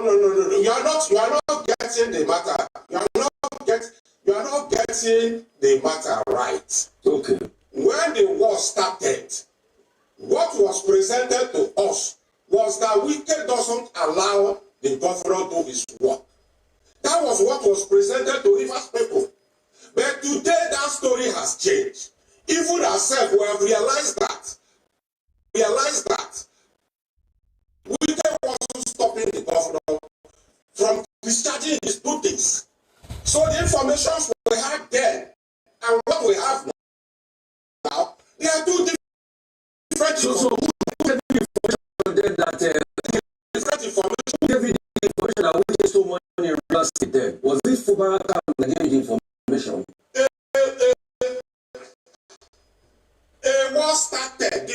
Why was Rivers State House of Assembly bombed? Why was Rivers State House of Assembly destroyed? Sir, the war erupted. Dr. Robinson, you're deflecting my question. I don't care about the fight. Yes. I don't care about the war. No. Oh, no, wait. All I care about the fight. Yes. I don't care about the war. No. Oh, no, wait. All I care about is the allegation you made against Wike. And that's what I want to clear. You claim information. You claim that Wike sense of what is stolen. That's what we are asking you. It's not claim. No, it's not claim profile. They fast before us. They fast before Rivers people dead. They fast before Nigerians dead. And they fast before Rivers people and Nigerians and with the supporters of Obara today. And what was before us then, they are not the same facts. So did the facts then claim he stole money? Did the facts then claim Wike stole money that you said it? Why did you say it when you said it? Let's hold politicians accountable. Did the facts claim then that Wike stole money, or you just said it for politics? And do you want to apologize to him now for saying that? Stop. You take back your word. I have already apologized to. No. I have already apologized to Wike. So Wike is stealing money again, Abi. Wike is stealing money again. I have apologized to Wike because they fast before us. They fast before Rivers people. And what we come to know later, they were no longer the same. So they are not the same. Okay. I've already done that apology to Wike. I've done that apology to Wike. And I'm doing it now. They fast before us and they fast now. They are not the same. Dr. Ewo, once you have apologized to him, it's the same as saying you've taken back your words. However, I asked you a question. See, if you're supporting politicians, just be careful. Just be careful. If you're against a particular politician, let it be because you are convinced, right? Not because you are voting on one party against the other, like because you favor this one. For instance, I speak against Peter Obi's chances at winning. I don't have a problem with him as a person, but I have a problem with his candidacy or the idea of him thinking he can become the president. That doesn't mean that I'm doing it because I like Tinubu on his own. Even if Peter Obi were actually running against only Sowore, I was still not like Peter Obi doesn't, exude anything that makes me even think that is worthy of being followed. All right. So it's not about, let's insult this one because you like this one. So when you do this thing where you're pushing this one, and now that somehow they found a way to reconcile, you are now left, because politicians can do what politicians do. They just can. Meanwhile, tomorrow you might hear that Peter Obi has changed his mind. He has gone to APC. If it's possible. No matter what it does, it doesn't mean that you can change what it did in 2013. His history is history. Antecedents are not something cool to go by. The point I'm just trying to make is that when it comes to politics, people have to be careful how they throw their weight behind whichever one. You're playing a game of chance.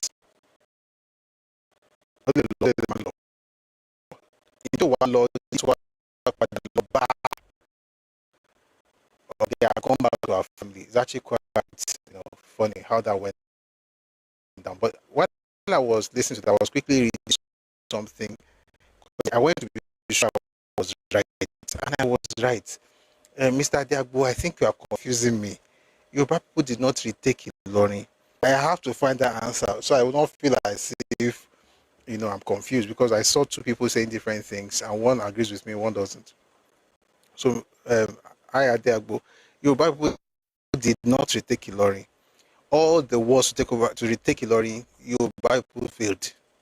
Although we succeeded at Jalumi and Ashogbo War, which I mentioned earlier in 1840, but we did not retake Ilorin. However, within Ilorin, there was an evolution that went on that eventually led to the Baloguns becoming the head of that place, with the emir still working there. The emir was not removed from the city. It was still there, but was under the Balogun. But wasn't true. It wasn't like a war to retake the entire place. But it is true what you said, that the British came and then reasserted, gave the Fulani back the power. I'll go into the details later, but the idea that Yoruba people went there and fought a war and retook it, that did not happen. I was sure what I was saying, but I wasn't sure, to be fair. I was not sure. If I was sure, I wouldn't have had to go back and read. But thank you for bringing it up. Let's also understand the question and what's being asked. Did we ever go there to retake Ilorin? And that did not happen. But we'll go into details. But let me recommend a book. This is where there are two books if you want to really understand that particular history, you can also go and read it before we have the session. Read the book by Professor Banja Akintoye, The History of the Yoruba, and maybe some things from Samuel Johnson's book, History of the Yoruba. The History of the Yoruba, I think both will give us. So I'm going to bring those books when that time, because I know that Yoruba people tried several times, but there was no war that we fought that we took Ilorin, and it's confirmed by these books as well. But we'll have that session some other time. Now there's another video, but I think at this point let's just go to class, because I'm happy that Fubara is back. You know, I just feel bad that you have to fight, you have to remove House of Assembly roof, and you have to have state of emergency, and you have to raise your voice, and now you have now come back to the family, and people like Wiki will not let it go. They will say they are forgiving you, but Tony, and people that were following him then are now on TV saying my perception is different from reality. Just be speaking English. It is well. Let's go to class. Okay. But before we go, let me play you something so I can take a short break. Maybe like a minute or two. But I'll let you can listen to Mr. Obafemi George talking about some of the things that the president has been doing. 1 second.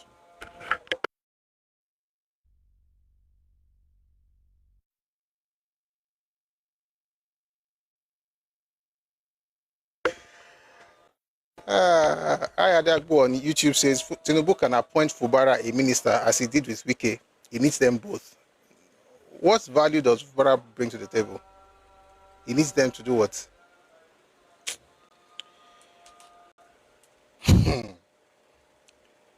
He needs them. Fubara literally joined APC. But that doesn't mean that Tinubu would leave Wike to go and talk to him. And you're saying he needs both of them. How? What value does it? Am I the only one that thinks why would Tinubu appoint Fubara as me? I mean, it doesn't mean that I'm not saying he cannot appoint Fubara, but the way you said it, you said just like he did Wike. You cannot, there's no comparison. Let me tell you what happened to Fubara.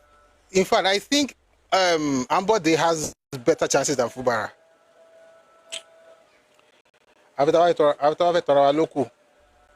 Lórí kíni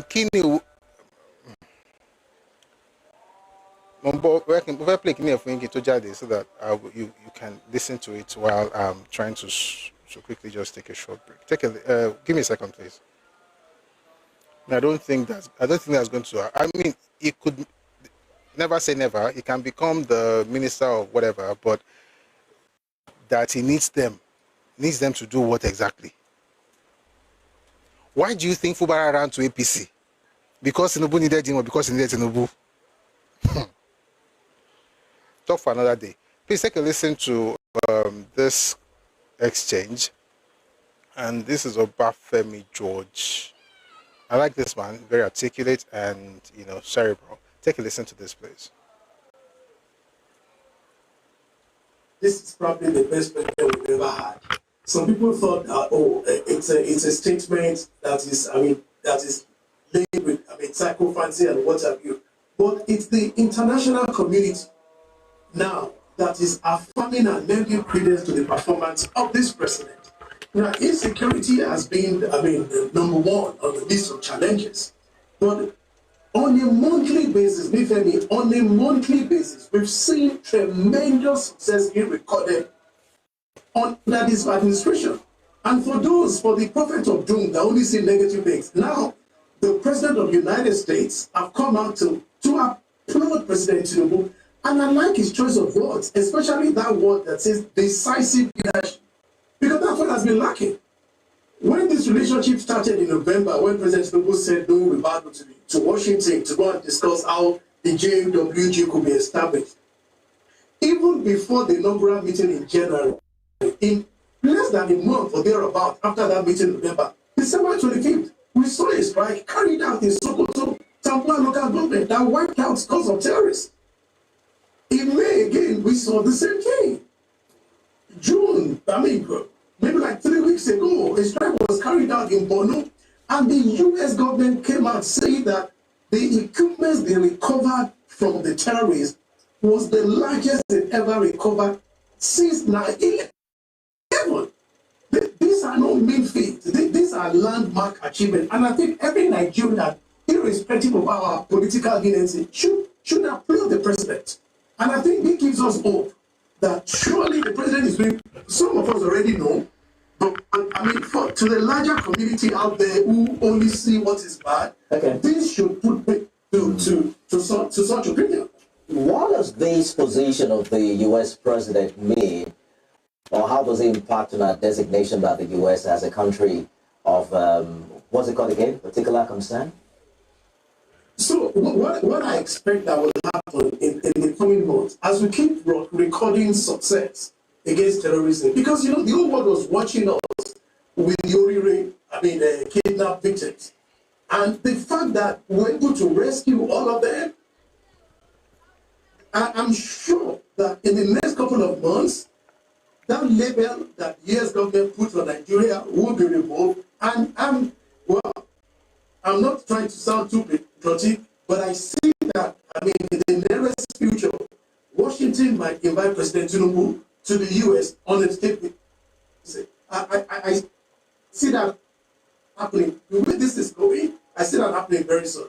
All right, that was Bafemi George on TVC. Before we move on to the topic of today, go to class. Awolowo says on YouTube, Fubara is Ijo, and Tinubu needs as much of the South as he can get because Southeast will not vote for him.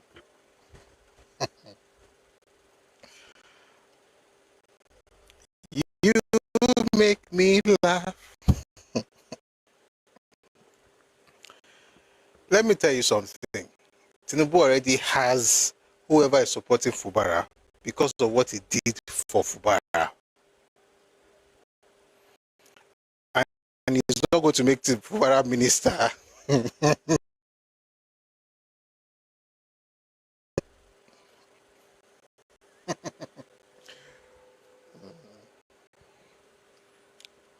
Whatever support Tinubu wants to get from the Ijo, he has already gotten it.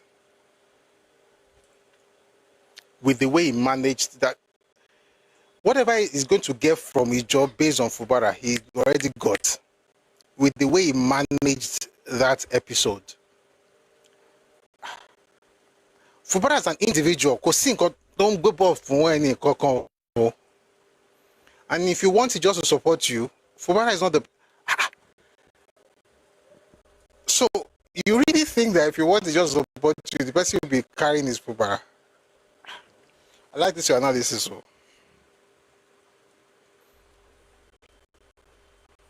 What to do is to make sure that to make sure that the crisis in Rivers State did not lead to the impeachment of Fubara. That's what Tinubu did. Don't we all know this thing that it could have led to his impeachment? The way things were going between him and the State House of Assembly at the time, Tinubu had to come in. That is actually a lot of work that has been done to make sure that, and for that, Ijo leaders actually thank the president for that particular action. Someone says Sheyi Makinde has more value than Fubara, yet Sheyi has no value to PBAT. So even compare Sheyi Makinde to Fubara is actually is Arifin. Anyway, someone says, please, not just impeachment, but criminal prosecution. If he was going to have criminal prosecution, that would be after impeachment, Abi, because he will still have immunity as governor. Anyway, what I'm saying basically is that it's not that now Tinubu has to do something extraordinary for Fubara in order to have, a foothold amongst the job people. No. Let's go to class. All right. Final part of, I like the back of this book. It has the picture of Papa and General Gowon. Who released Awolowo from prison? Part 3. But of course, we have to do a little recap, just in case you weren't here from the beginning. And that recap sometimes, let's see, hopefully it doesn't take us too much time. So let's get into this. All this started because of a claim that was made on social media that Ironsi was the one who released Awolowo as one of the last acts of his regime. And the person who came up with this idea posted 2 sources. One was from January 18, 1966, 2 days after Ironsi became head of state. And, you know, the headline was that the Supreme Commander may release Awo. I don't think that's enough. 1 second, please.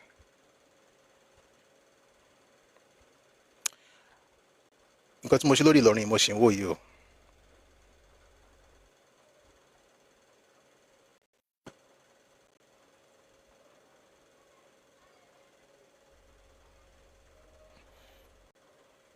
Let's do Ìlọrin tomorrow.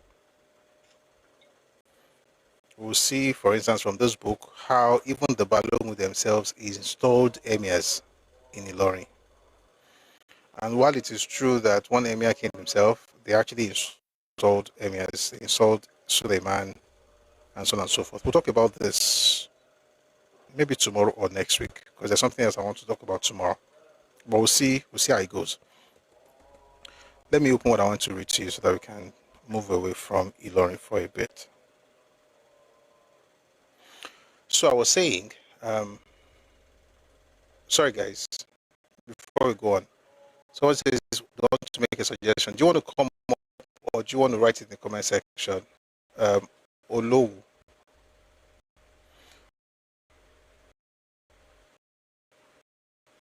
A suggestion, do you mind sending it to me? Just send me a message, please, because it will break my flow. Already we've started class, so please just send me a message. I would appreciate that. I can read it here.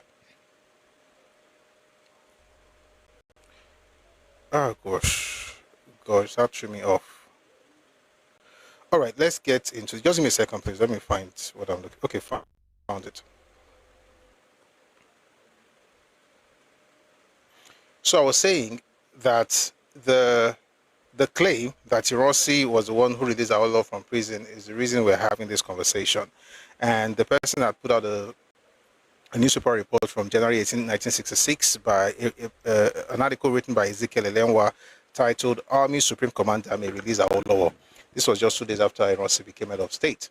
And that doesn't mean that he released Awo anyway. And then, of course, he also quoted something from the New York Times that talked about how Ironsi was the one who released Awo. It says here, the decision to free him. Let me just go back a bit. But Colonel Gowon did declare that there seemed to him to be no base for Nigerian unity, which has been so badly rocked, not only once but several times.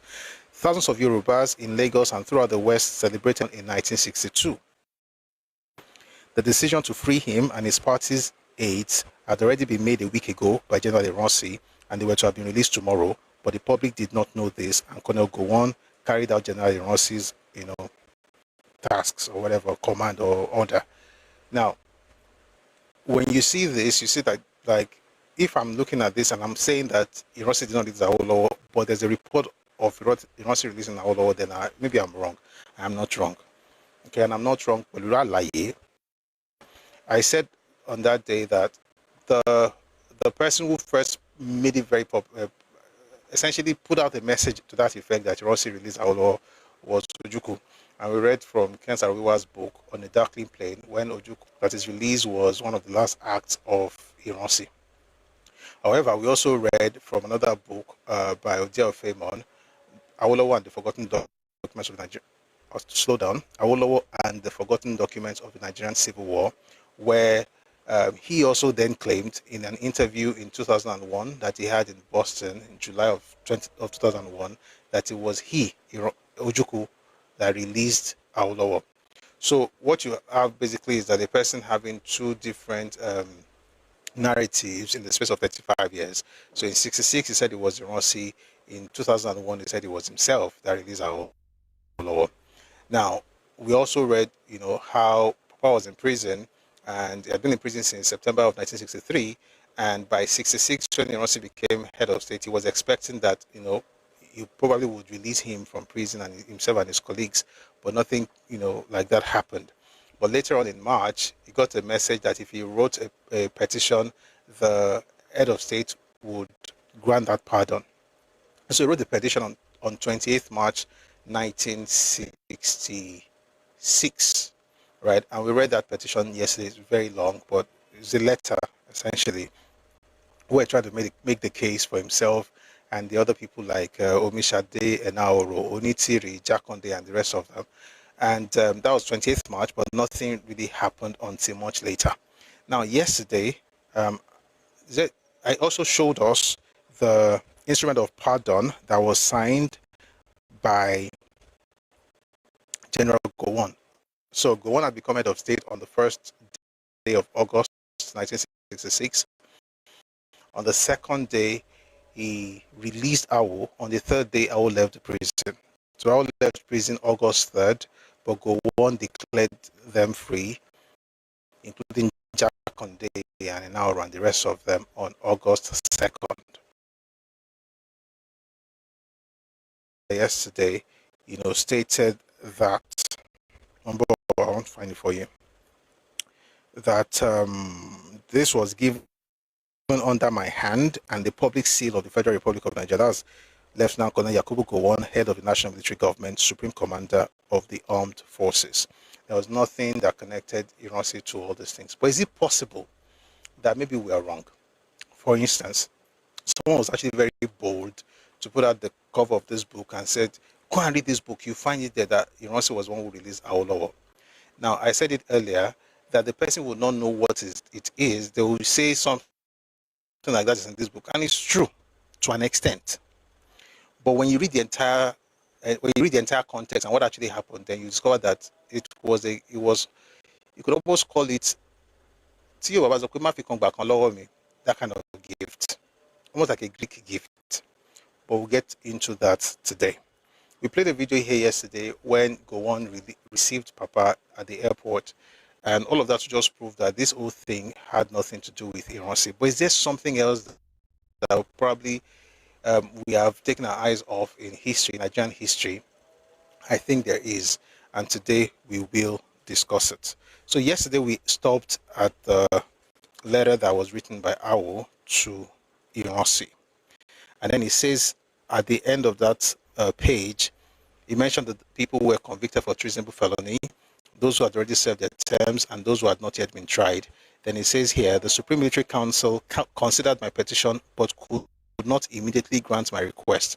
According to information which was later confirmed, it was feared that my release might create problems with which they might find it difficult to cope before they had properly settled down in office. Now you think about it, they got into office in January, right? January 16. The letter was written March 28. So this is more than 2 months after they got into office, but they're still talking about the fact that if they release him, it will affect their settling down in office. Meanwhile, Gowon got there on the 1st and released him on the 2nd. I don't know if he was settled enough to do that, but let us continue reading now. The book I'm reading is Adventures in Power, Book 1. It's called Adventures in Power, Book 1, My March Through Prison by Papa Awolowo.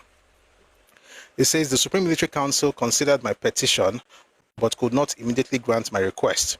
According to information which was later confirmed, it was feared that my release might create problems with which they might find it difficult to cope before they had properly settled down in office.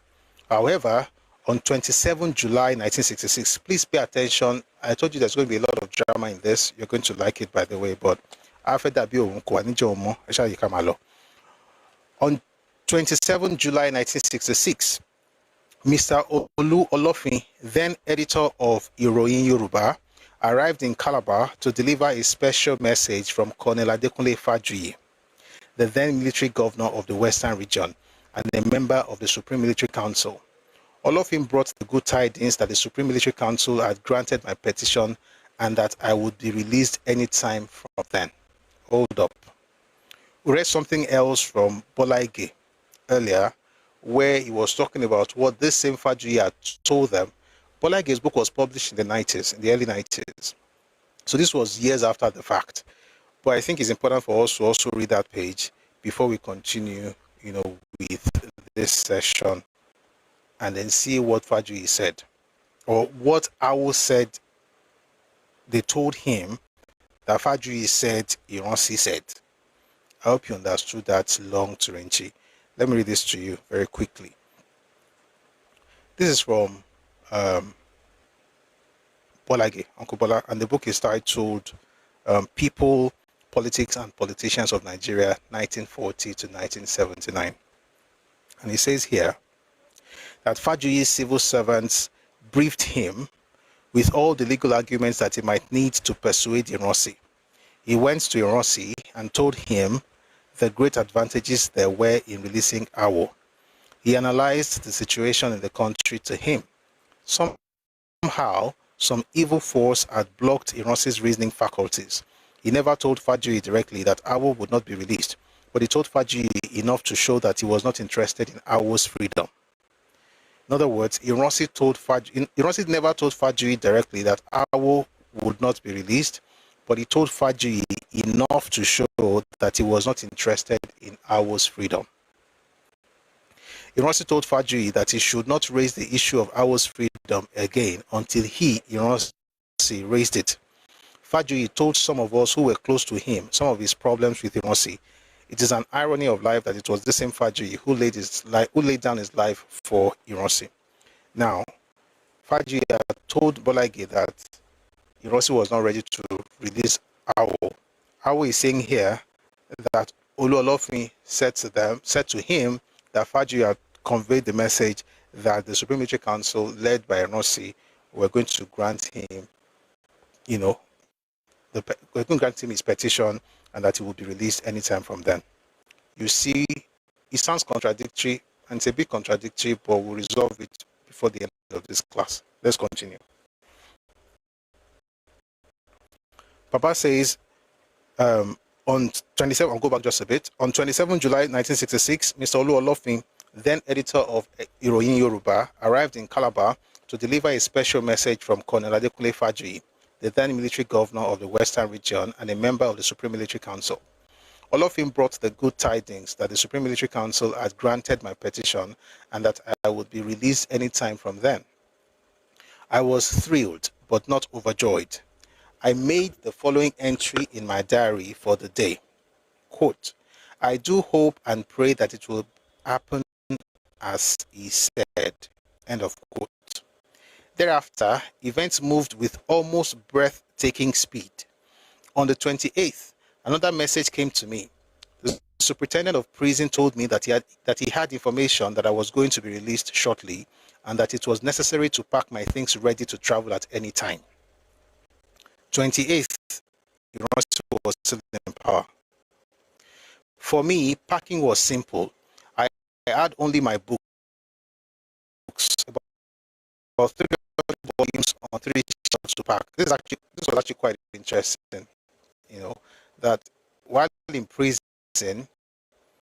in those 3 years, 63 to 66, I got there September 66, he had about 300 books inside prison. If we want to be like him, we should read books. That's what I'm trying to say. Where were we? For me, packing was simple. I had only my books, about 300 volumes on 3 shelves to pack. At my request, the carpentry section was good enough to use the shelves as crates. They merely nailed wooden bars across the front of each of the shelves. By the way, let me also say that, interestingly, when he went to prison, he only went with 3 books. That was when he was going to Broad Street Prison, initially. He went with the Bible and 2 devotionals, right? But in those 3 years, he had gotten more books in there. And he was also writing. A lot of these books, like Thoughts on the Nigerian Constitution, I think was one of the books that came out after he was released. But let's continue. So it says here that at my request, the carpentry section was good enough to use the shelves as crates.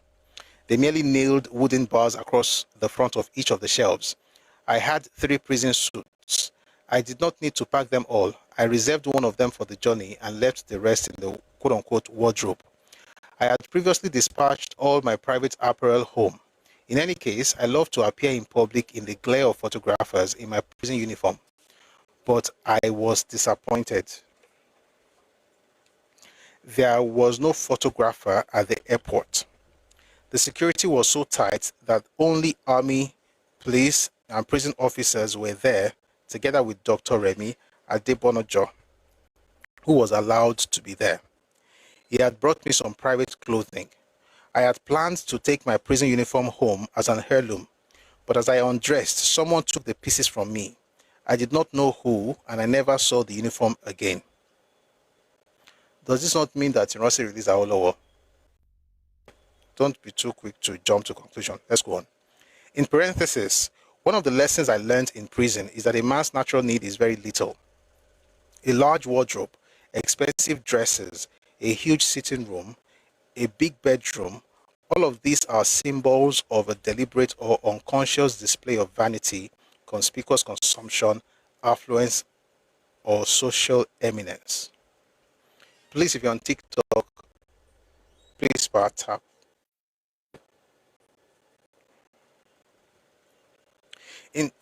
Within the space of less than 2 hours, my packing had been completed. In the evening of the same day, the 28th, the superintendent came to tell me that he had instructions from the director that I should be escorted in a plane to Lagos on the 29th. He said the aircraft had arrived and would take off at 7 p.m. again. I'll tell you again, it would take off at 7 p.m. Let me pause to ask this question. This date, at this point, where was Ironsi?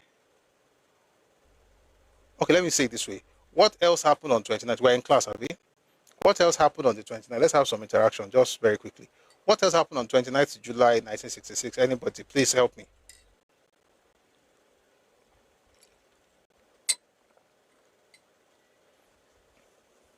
Anyone? There's no, I mean, there are wrong answers, but the point is that you can write whatever it is that comes to mind. So, Mr. Dairo says counter cool. Every day he says counter cool. Okay. Let me see if we have anything on YouTube or Facebook.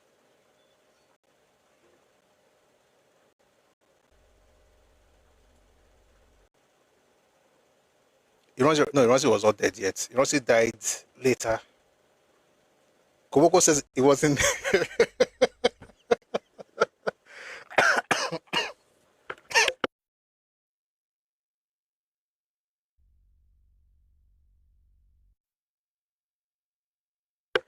Koboko said he wasn't there. Touché, touché.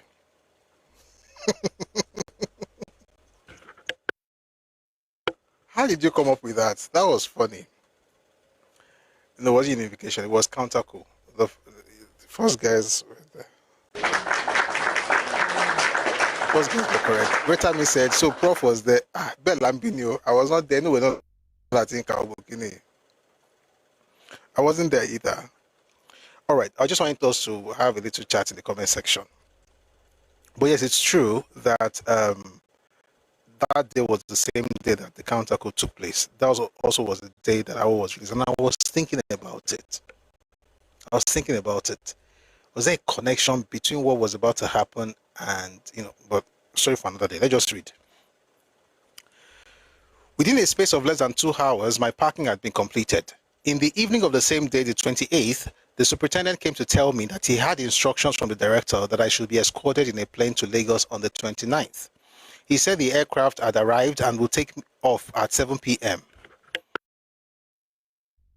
Again, at about 2:30 p.m. on the 29th, the superintendent came to say that the take-off time would be 5 p.m.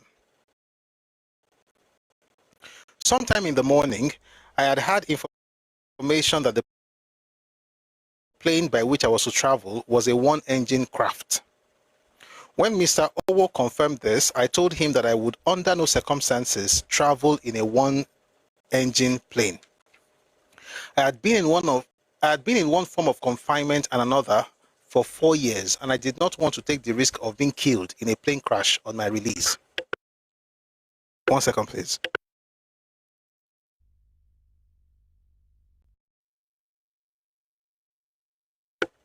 I'll tell that again. It says, I had been in one form of confinement or another for 4 years, and I did not want to take the risk of being killed in a plane crash on my release.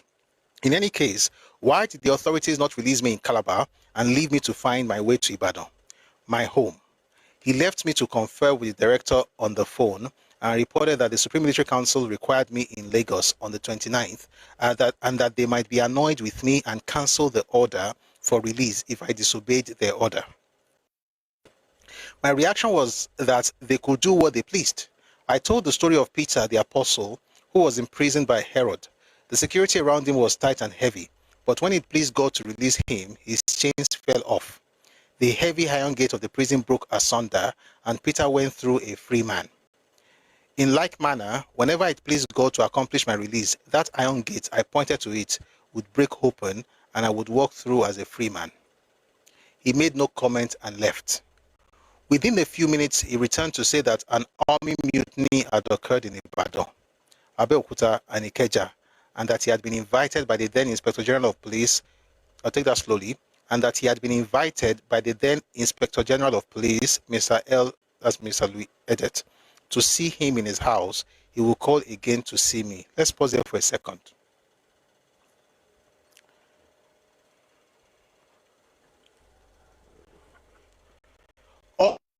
All this gives you that impression that Ironsi actually gave an order for Awolowo's release. That's not what happened, though.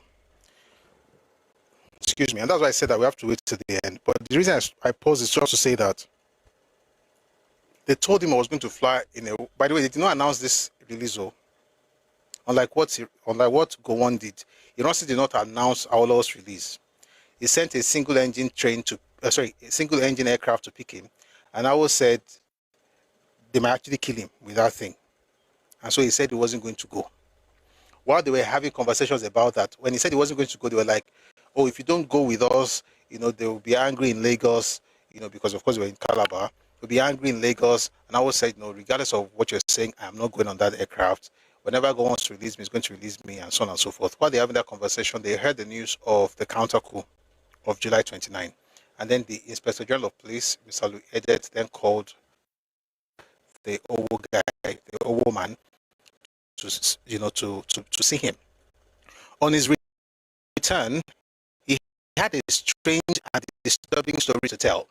Mr. Edet was cocksure that I was the brain behind the mutiny which had occurred in certain army barracks. In other words, Igbo said Awolowo was the brain behind the January coup. Edet is saying that Awolowo was also the brain behind the counter coup of July. Awolowo's brain was very big, and it must be smarter than all of them, and it was, by the way, just to be clear. And I make bold to say it was smarter than all of them put together. Anyway, the point is that one group said he planned the January coup while he was in prison. The other one said he planned the July coup, counter coup, while he was still in prison. I wonder what they were doing with their lives. But let's continue. On his return, he had a strange and disturbing story to tell. Mr. Edet was cocksure that I was the brain behind the mutiny which had occurred in certain army barracks. I had planned to overthrow the military government in order not only to get myself released, but also to install myself as the head of the government of the Federation. He understood that a special plane had arrived to take me to Lagos. He had summoned the pilot to his presence. The pilot could not identify who had given him instruction or the source of his instruction to go to Calabar. He had lied by saying that someone had instructed him to go to Calabar, and on his arrival there to report to the superintendent of prison, who would tell him what to do. He accused Owo of disloyalty to the Supreme Military Council and of complicity with me in my diabolical plan. That was Mr. Edet's second time of accusing me of complicity in a coup. At the time of the January 1966 coup, he was in Calabar. At that time, he invited Owo and told him that I had masterminded the army takeover and that I was in fact no longer in the prison. He had to send the superintendent of police in Calabar, one Mr. Fente, to verify Mr. Owo's assertion that I was still in the prison. They both came and saw me sleeping. When they reported back, he dispatched them post haste to go back to ascertain that it was not just an illusion of my body they saw, and that I was really there. In the meantime, I had woken up from my siesta and I was at my table reading. I welcomed the two of them. They stood for some 2 minutes and then departed. I did not know the purpose of their visit until later when Owo told me. In parentheses, it was learnt after the January coup that the authors planned to release me from Calabar, fly me to Lagos, and install me as head of state whether I liked it or not. If I refused the offer, they were prepared to govern in my name until I was persuaded to accept the offer. The authors of the coup had no plan to govern the country under a military administration. Let me explain that parenthesis. Give me 1 second, please. We'll explain with another book so that it will not be my word against. I was putting in parentheses because that was the claim that was made at the time. Give me a second, please.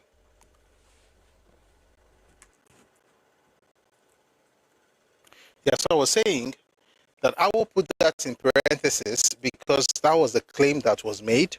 And there are people today who still make that claim. But we have to be very careful not to just read that and let it go like that before people now go and cross that part and say, Sui said it because Awo said it. He read what Awo said. That's not exactly how that went down. Let me read something to you from one of the planners of that coup.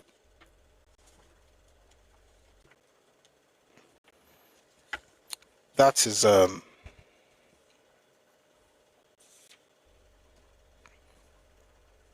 Zion is very far away. By the way, there's this new song. T. How am I now saying this? Don't worry, let me just leave it alone. It has nothing to do with what we're discussing. I just like the song. By Tenny. I'm already talking about it.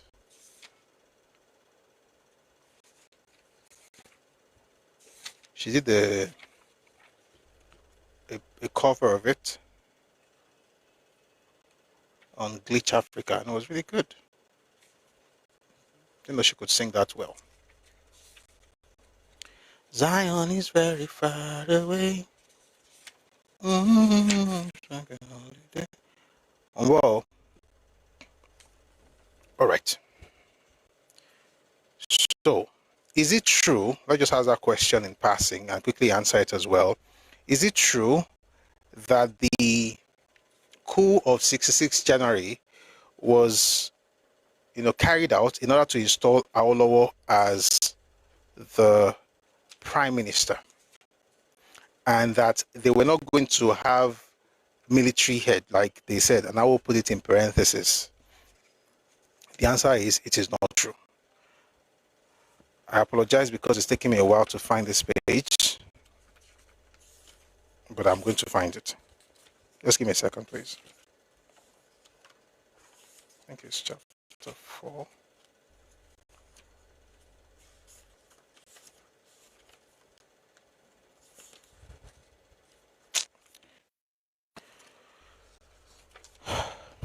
Sorry, guys.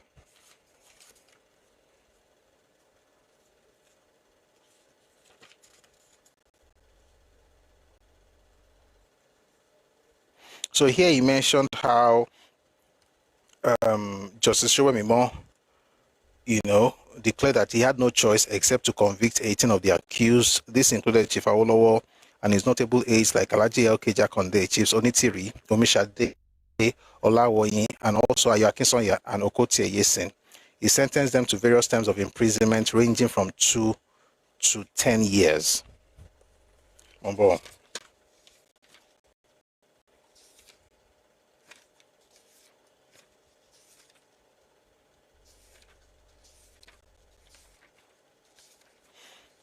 while I'm looking for the page, let me just say this, that it is true that they had plans to release Awo from prison. Okay? However, when it came to how they wanted the new country to be governed after the coup, the idea that they were, let me read it again from Papa's book here. The idea that the authors of the coup had no plan to govern the country under military administration, which was a claim that was made, is not true. So let me read to you what they actually wrote. Ideologically, the core of the revolutionary officers had agreed on a program of action to be implemented if we had successfully taken the reins of power into our hands. Who am I reading? I'm reading Adewale Ademoyega and I'm reading the ideology behind the coup. All right, it's in the book Why We Struck. Ideologically, the core of the revolutionary officers had agreed on a program of action to be implemented if we had successfully taken the reins of power into our own hands. This program covered areas of politics, economy, education, social, and foreign affairs. Politically, we believed that our immediate step would be to correct the worst anomaly of the 1957 Constitution. By anomaly of the 1957 Constitution, by breaking down the country into smaller units or states.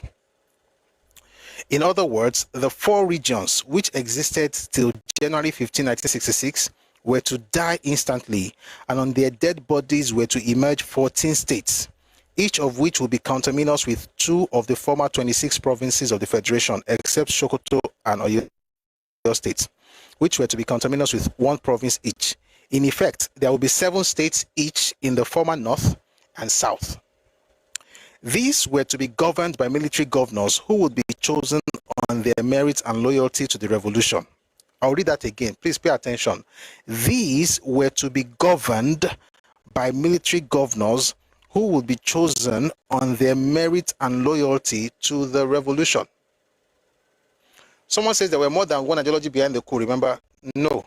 So, let me explain. There was not more than one ideology. There was more than one plan or one, let me not say ideology now, not plan. Goal. Let me find a way to explain. The core of what they were trying to do, right, in terms of this is what we're going to carry out, that was actually something that they all agreed to. The purpose of what they were doing, loyal. Real thing when it comes to how they're going to govern, it was the same through everything they said they were going to do, apart from the fact that the purpose changed. Everything they wanted to do, Ironsi did. For instance, they were going to have military governors. Ironsi came up with military governors. He didn't break down the regions though. He did unification, and he did unification because of the purpose, and the purpose was ethnic. The difference is not ideology as it is the purpose of the coup. The purpose from the perspective of Ademoyiga was revolution. The purpose from these other guys was ethnic domination. So when you have Ademoyiga, when you have Nzogu, they just wanted to change Nigeria. If you read Nzogu's speech, it aligns actually with Ademoyiga's book, at least as far as chapter 3 is concerned. And if you have the time, please read that book, The Ideology. That's chapter 3. What Ironsi said, right, when he went to radio, when he went on radio in Kaduna, is actually very, very similar to what Ademoyiga was talking about.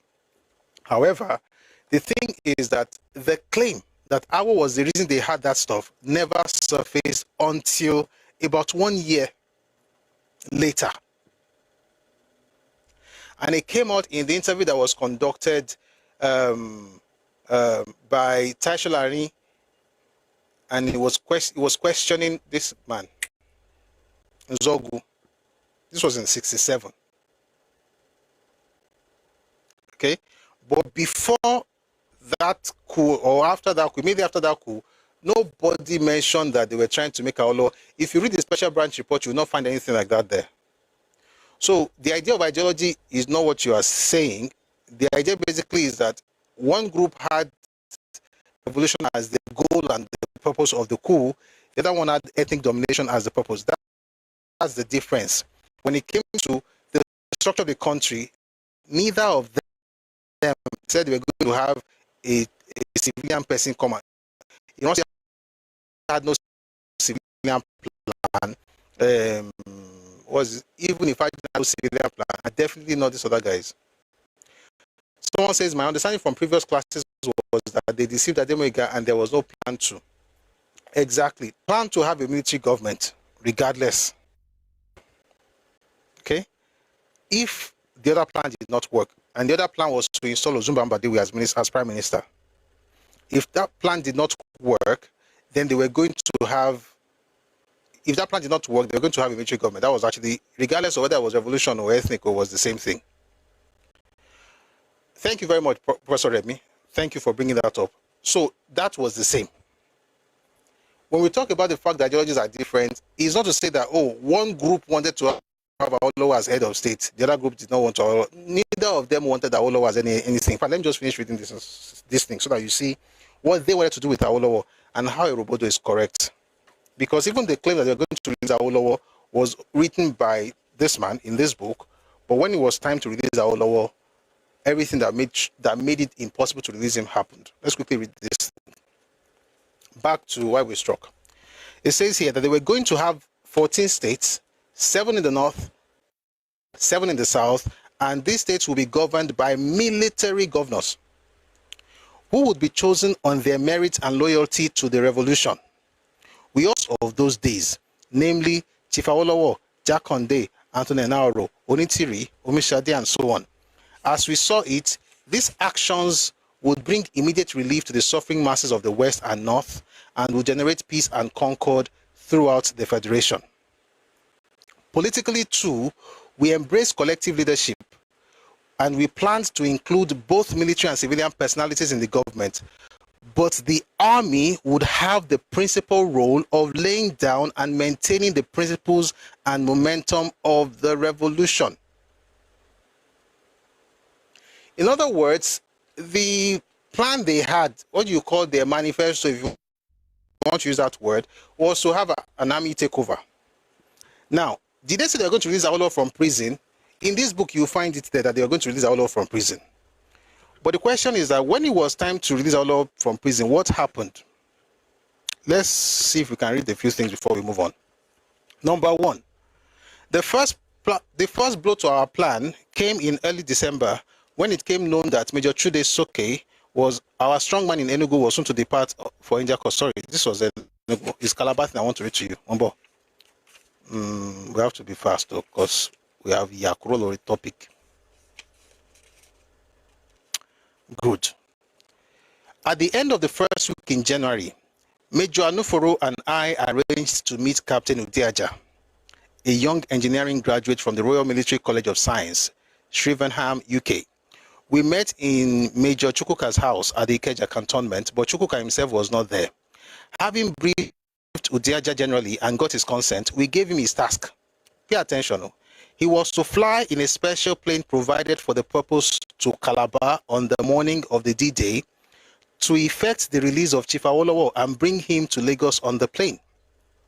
We had already arranged for a plane of the Nigerian Air Force to be made available for that morning.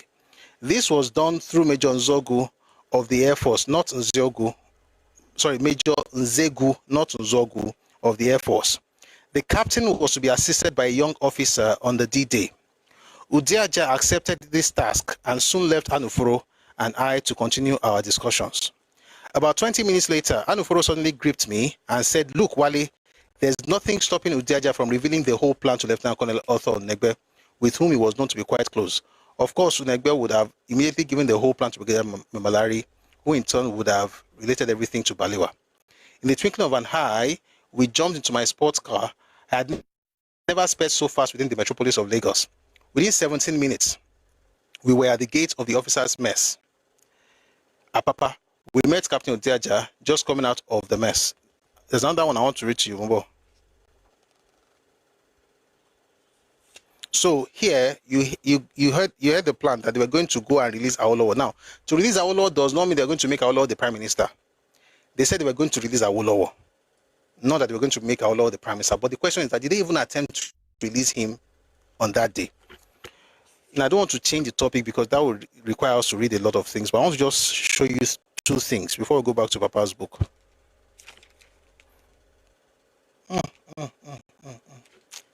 Where is this page? Okay, fine. Found it. Two officers. So this is on the D-Day. This is now on the D-Day. Two officers were conspicuously absent from the gathering. That was when they gathered in Ifajuna's quarters. Okay? That was when they were planning around 11 p.m. to do what they were going to do. And you had, Fola brought in around 11:40 p.m., almost 12 midnight, and so on and so forth. And then you had Major Kafo and OG, and all of them were there. So it says here, 2 officers were conspicuously absent from the gathering. One was Major Obieno, commander of the 2nd Reconnaissance Squadron, based at Abeokuta. He had been briefed well in advance and was supposed to attend this gathering so that after the address, he would proceed to Abeokuta to bring his armored vehicles to back up our Lagos operation. By the way, he did not show up, but then he came later and said he was one that saved the day. It's a lie. We'll continue later. We'll talk about it much later. It was thought that he might yet turn up, and we kept our expectation of him alive. The other was the young captain, that's the other guy. The other was a young captain who, at the first light of day, was to fly in a special plane to Calabar to effect the release of Chief Awolowo. He too had not turned up, and we expected that he would do so later. He never did. 1 second. I want to read something from the special branch report. They did not even go to the place, so there was no plane to carry Awolowo, and the Udiaja guy did not even show up. I want to read you something from the special branch report. There's another book, but America changed your book. I just want to read you this one very quickly to give you an idea that that thing they said about Awo, I think that it was what they needed to tell Ademuyiga in order to get Ademuyiga on board. Give me a second, I'll read it to you now.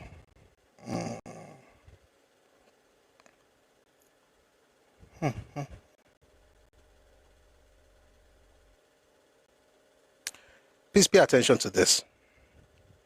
This is the special branch report that was published in 1966 April. It says here, by the way, we know from what we read, excuse me, this is about to go off.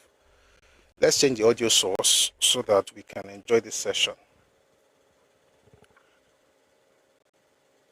Mumbo.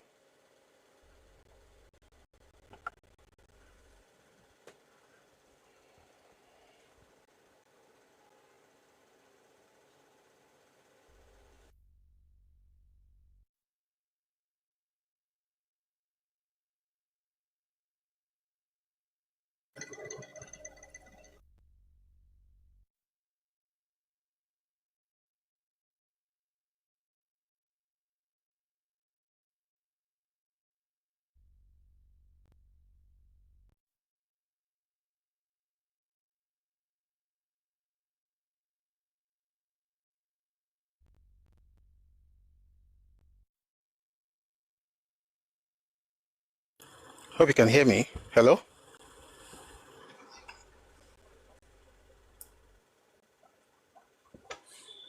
Can you hear me? Okay, great. Thank you. So let's get into this. Special branch report was published in 1966 after interrogating those who were part of the coup.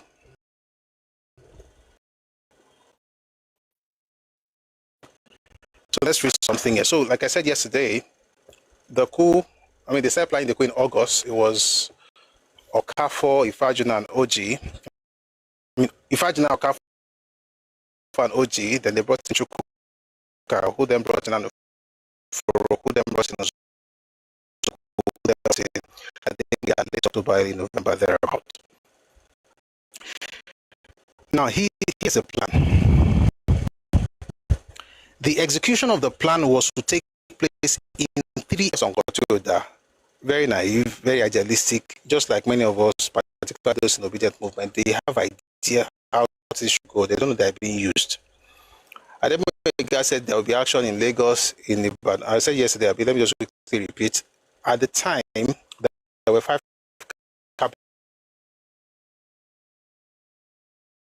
capitals and 1 place of interest. The 5 capitals were Lagos, which was the capital of Nigeria, Ibadan, the capital of the Western region, Enugu, the capital of the Eastern region, Benin, the capital of the Midwest, and Kaduna, the capital of the Northern region. And then you had the place of interest, Calabar, where Papa was being held.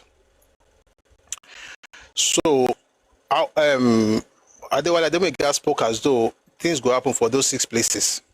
in all those regions, something will happen. Something will happen for Enugu, something will happen for Benin, and then for at least Enugu, they're going to send them Soke, and then you now had Calabar. Somebody's going, Udiacha will go to Calabar and go and bring Awolowo. All those fantastic things. Turns out, in reality, they did not have any plans for any other place apart from 3 spaces.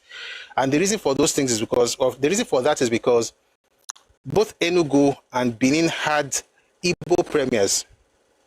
Dennis Osadebe was in Benin, leading the Midwest, and Okpara was in Enugu, leading the Eastern region. And let nobody tell me nonsense about the fact that Archbishop Macarius was around. That's why they didn't kill him. That's not why. Maybe another day. I'm going to read to you.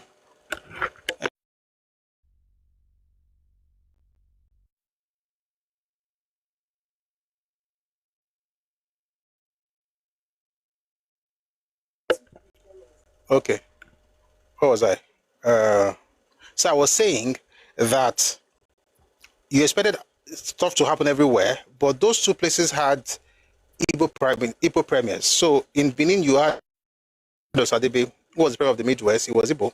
And then in Enugu, you had Michael Okpara, who clearly was Igbo. And I said that nobody should talk about Macarius being there because in reality, and there's a document, maybe one of these days we're going to have a session on it from the British Archives, that talk about how the people who planned it said that they should have done something about, oh dear Lord. Okay, they should have done something. Excuse me, I'm a bit distracted. We have some light stuff. We're good, right? We're good. But they should have done something about Okpara. The whole idea of Macarius was just a crutch. It was an excuse. It's not the reason they didn't do anything. But having said that, let me read to you what the original plan was, contrary to what Ademega was saying in his book. The execution of the plan was to take place in 3 areas only, i.e. Kaduna, Ibadan, and the Lagos area. Although, please pay attention, although many of the participants believed the insurrection to be nationwide, it is a matter of established fact that no violent action took place in either Benin City or Enugu. It has been suggested that these areas were spared because the plotters found it impossible to recruit reliable co-conspirators in these regions. None of the officers has indicated under interrogation that any efforts to recruit collaborators in either Benin or Enugu were made. Indeed, subsequent action of some of the leading officers indicated collaboration with the then Premier of Eastern Region, Michael Okpara. I did all of this just to explain to you that all the thing about, it was because of Awolowo, it was because of Awolowo. I believe it was just something for this man to get on board with, so that because one of your people, or Yoruba man, we're going to release him. So that's good though. We are going to do revolution now. They didn't revolution anything in Calabar. They said they were going to, but they did not. From what we've read so far, even though we didn't dwell on it too much, you will see that there was no plan to make Awolowo prime minister. As a matter of fact, if you read this book, I mentioned it yesterday, but let me just show you in case you're interested. Although it's not, we don't have it anymore, but maybe if we have it, whenever we have it, we'll put it on the Telegram channel, Redomi Books. If you read this book, you will see that the person, and not just this book, if you also read Sir Richard Akinjide's interview, you will discover that the person they actually wanted to make prime minister was not Awo, it was Ozumba Mbadiwe. Ozumba Mbadiwe. That's Ricardo Banks, Abi. Ozumba Mbadiwe, not Awo. But when that option did not work, they then brought in the second one, which was Plan 3, which was, what's his name? Iransi, to become head of state. With these few points of mine, I hope we've been able to debunk that thing in parentheses that they're going to make Awolowo the prime minister. And like Prof said in the comment section, the claim of Awo becoming prime minister was actually made by Nzogu, right? And it was in 67. And he wrote something, Prof says, and at the time of the election interview, Nzogu was in Biafra's territory, so he fell in line. Okay? Again, if you want to know the major legacy that the Southeast has from the political leaders is propaganda. And it started with Zik. Then Ojukwu went deep. Achebe just opened it up. There are many other names, but you can fill in the gap. Let's go back to Papa's book now. Oh, did Awolowo not release him then? Sorry, did the Rossi then not release Awolowo if he said all of these things about how he was going to be released? He was almost released, then something happened. Just stay with me. So that we learned on the 27th, Papa was that he wrote on the 21st, so that will happen, you released after 4 months, that you wrote the letter. Then on 28th, on the 28th March, they're like, oh, anytime from now you go. Then on 29th, they told him that he's going to get on a plane, single engine plane, and he said, no, he's not going to get on it because they might kill him on that plane. And they were arguing, do you want to get on the plane? Do you want to get on the plane? People will be angry. Supreme Military Council will be angry with you, and so on and so forth. While they were having that back and forth, they heard about the mutiny in Ibadan, the counter coup, and the killings in Abeokuta. The killings in Abeokuta and Ibadan in Ikeja. All of that was going on.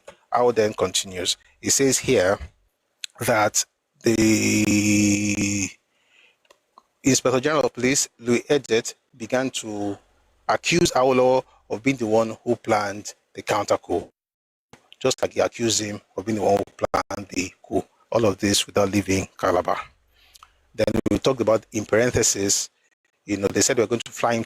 Owo said he had had a conversation on the phone with the director who had asked him to tell me that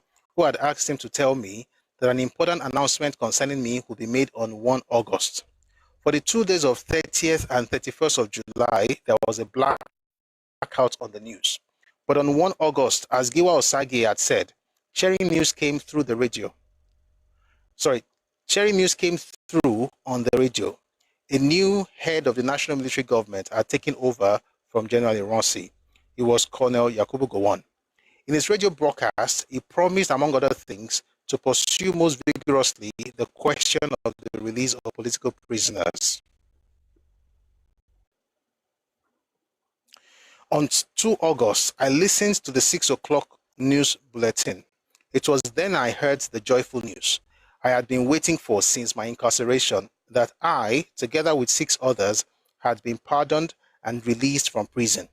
The word that came to my lips unconsciously and loud and clear was, Hallelujah. In my ecstasy, I took my diary instantaneously and recorded the following in speed writing shorthand. On this triumphant occasion, I reiterate one of my credos as follows. I believe that the following decision of mine is irrevocable under all and any circumstances, namely, that I hereby solemnly and resolutely dedicate the rest of my life, every second of it, to the service of the peoples of Nigeria in particular, and of Africa in general, by promoting their welfare and happiness. So be it. Amen.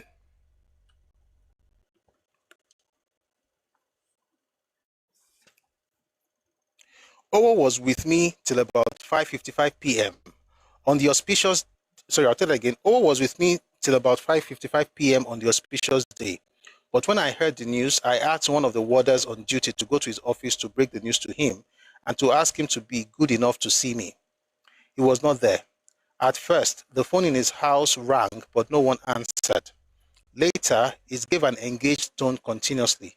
Anyway, at about 8 p.m., Owo came and embraced me with showers of congratulations and genuine affection.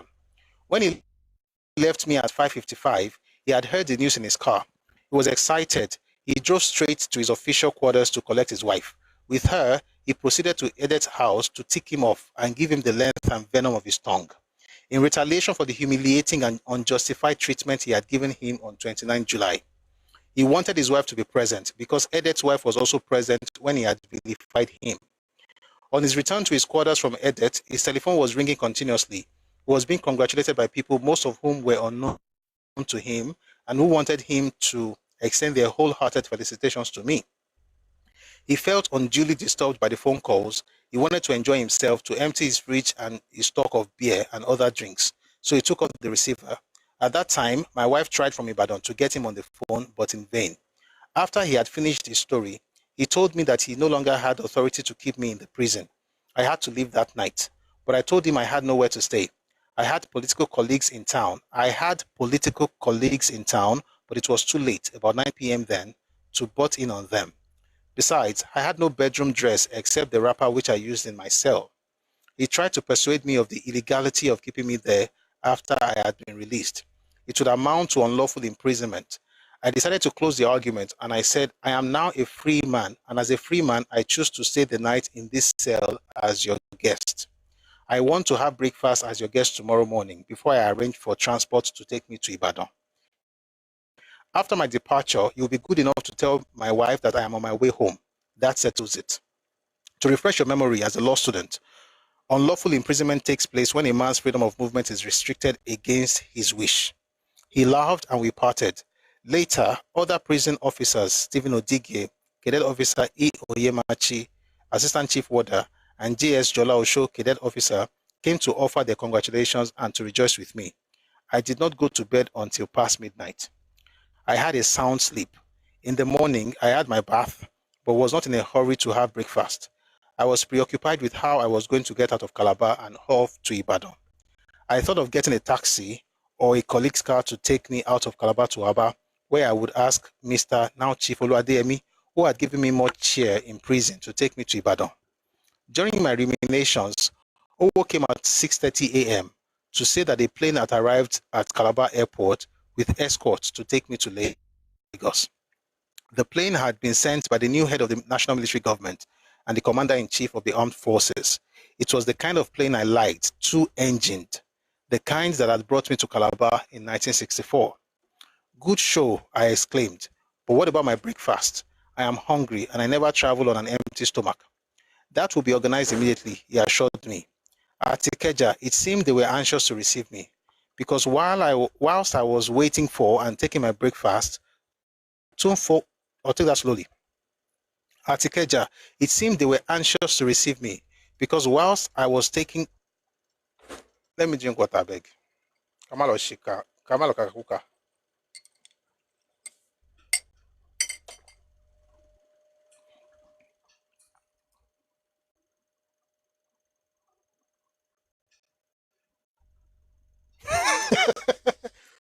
Prof, I think so too. Prof says, honestly, I think Ironsi wanted to unalive Awolowo via plane crash. It's possible, but there was something else that Awolowo was told after he left prison of what Ironsi's plans actually were. And that's why I said, even if Ironsi had told Awolowo to leave prison on the 29th, he wasn't going to release him. He was going to do something else. And I'll explain in a bit.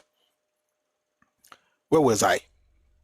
At Ikeja, it seemed they were anxious to receive me, because whilst I was waiting for and taking my breakfast, 2 phone calls had come through to Owo to say that they were waiting for me.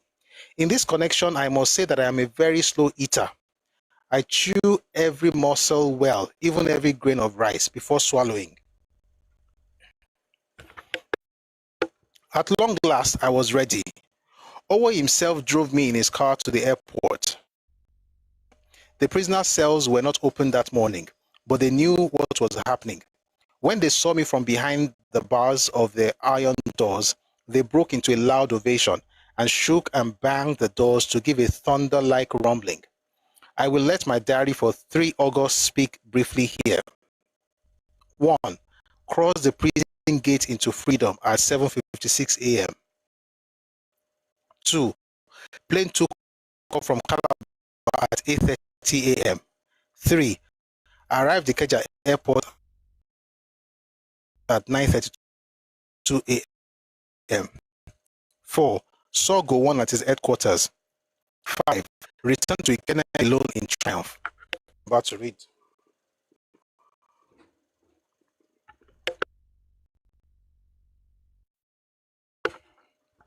At this juncture, it is of interest to narrate the nature of Ironsi's proposed release, as it was disclosed to me after my actual release.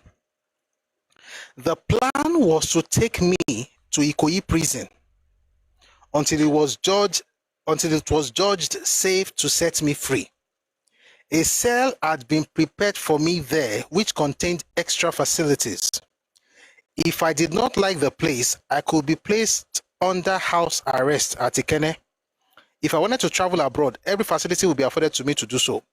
That was why my intended release was not announced, even though a plane had been dispatched to Calabar to bring me to Lagos. Until negotiation with me on the above lines had been concluded, Ironsi's team did not want the public to know that I had been transferred back to Ikoyi prison or to my house under house arrest with my own consent. That was the plan. I guess the one they told Awo. The one they didn't tell Awo is probably what Professor Remi wrote in the comment section. In other words, this is what I've been waiting to say since. Let me say it now. In other words, even if those who are pushing the idea of Ironsi releasing Awo, even if they were correct, it was not release, it was transfer. They were going to move him from Calabar prison to now put him again in Ikoyi prison.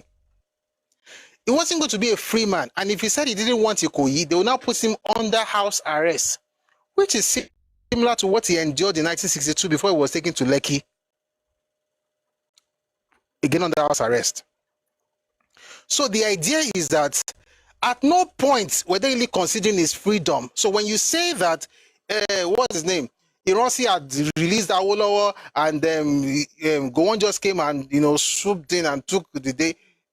Even if you go by what Ironsi actually planned, two things could have happened. Number one, it could have been killed. Awo could have been killed. And he said that much. Awo said it himself. I read it here. When they brought a single engine plane, he said, I had spent about 4 years of my life in prison. I don't want to get on a plane and go and die. He said it. In other words, he knew they could kill him. Number two, let's assume they didn't even kill him. The other option, which was something they now told Awo, was that they were going to transfer him from Calabar prison to Ikoyi prison. And if he didn't like Ikoyi prison, they would say he should go to Ikene, but it will be under house arrest. How is that freedom? Meanwhile, all of this they did without announcing to the public. So if anything happened in the meantime, who would you blame? You wouldn't even know what happened. Do you get what I'm saying? So you didn't announce that Awo was going to be released.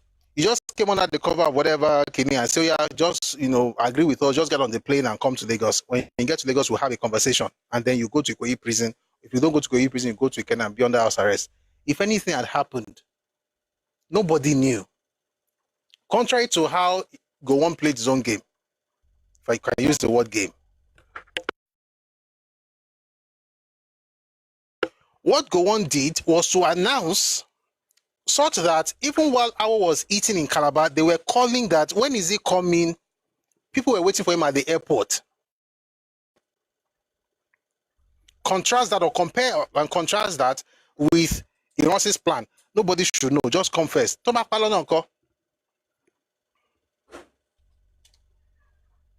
And that's why I said people that are always shouting Ironsi, maybe I'm sure they've never read this particular part of the book. In fact, they've not read the book at all because they'll put the cover and tell you go and read the book. They've not read. I don't know why people do that, Sha, but it is well. The point, Sha, is that I think Awo had a hunch, as written here, and he could have been killed. By the way, there was another plan to kill Awo. We'll talk about it some other day. That plan was signed by a man called Mbanugo. You find that account in the second volume of this book. Adventures in Power Book 2, Traverse of Democracy and the Rule of Law. One of these days I'll do a session on it. We need to know these things. Not so you can hate anybody, but just so you get that, you understand that people, don't be naive. That's my own. If you're a Yoruba person, if you're a Nigerian generally, if you're a human being generally, but particularly if you're Yoruba, don't be naive. We are just the kajo. I'm not saying everybody from anywhere is like that. So I'm just saying that don't be naive. Have good heart towards everybody. Love everybody. Malice towards none. Fight for and felicity reality and all those big English. But let us know what's in the sub. Movies.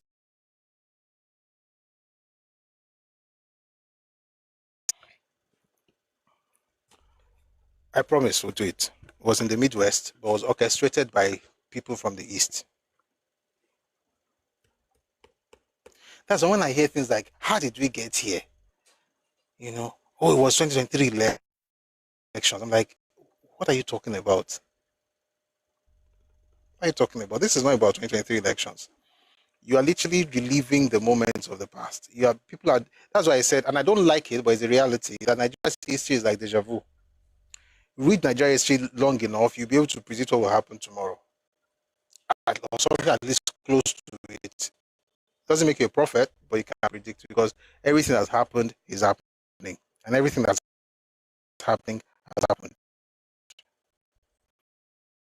I hope we break out of that cycle, but let's continue.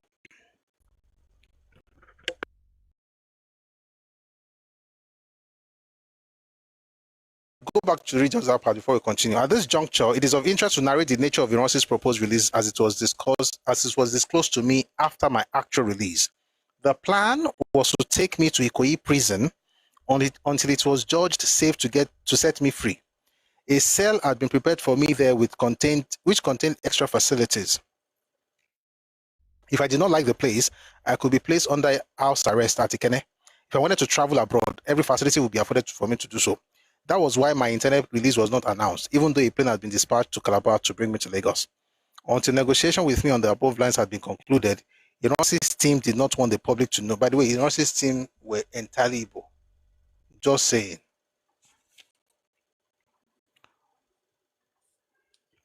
Many people said it too.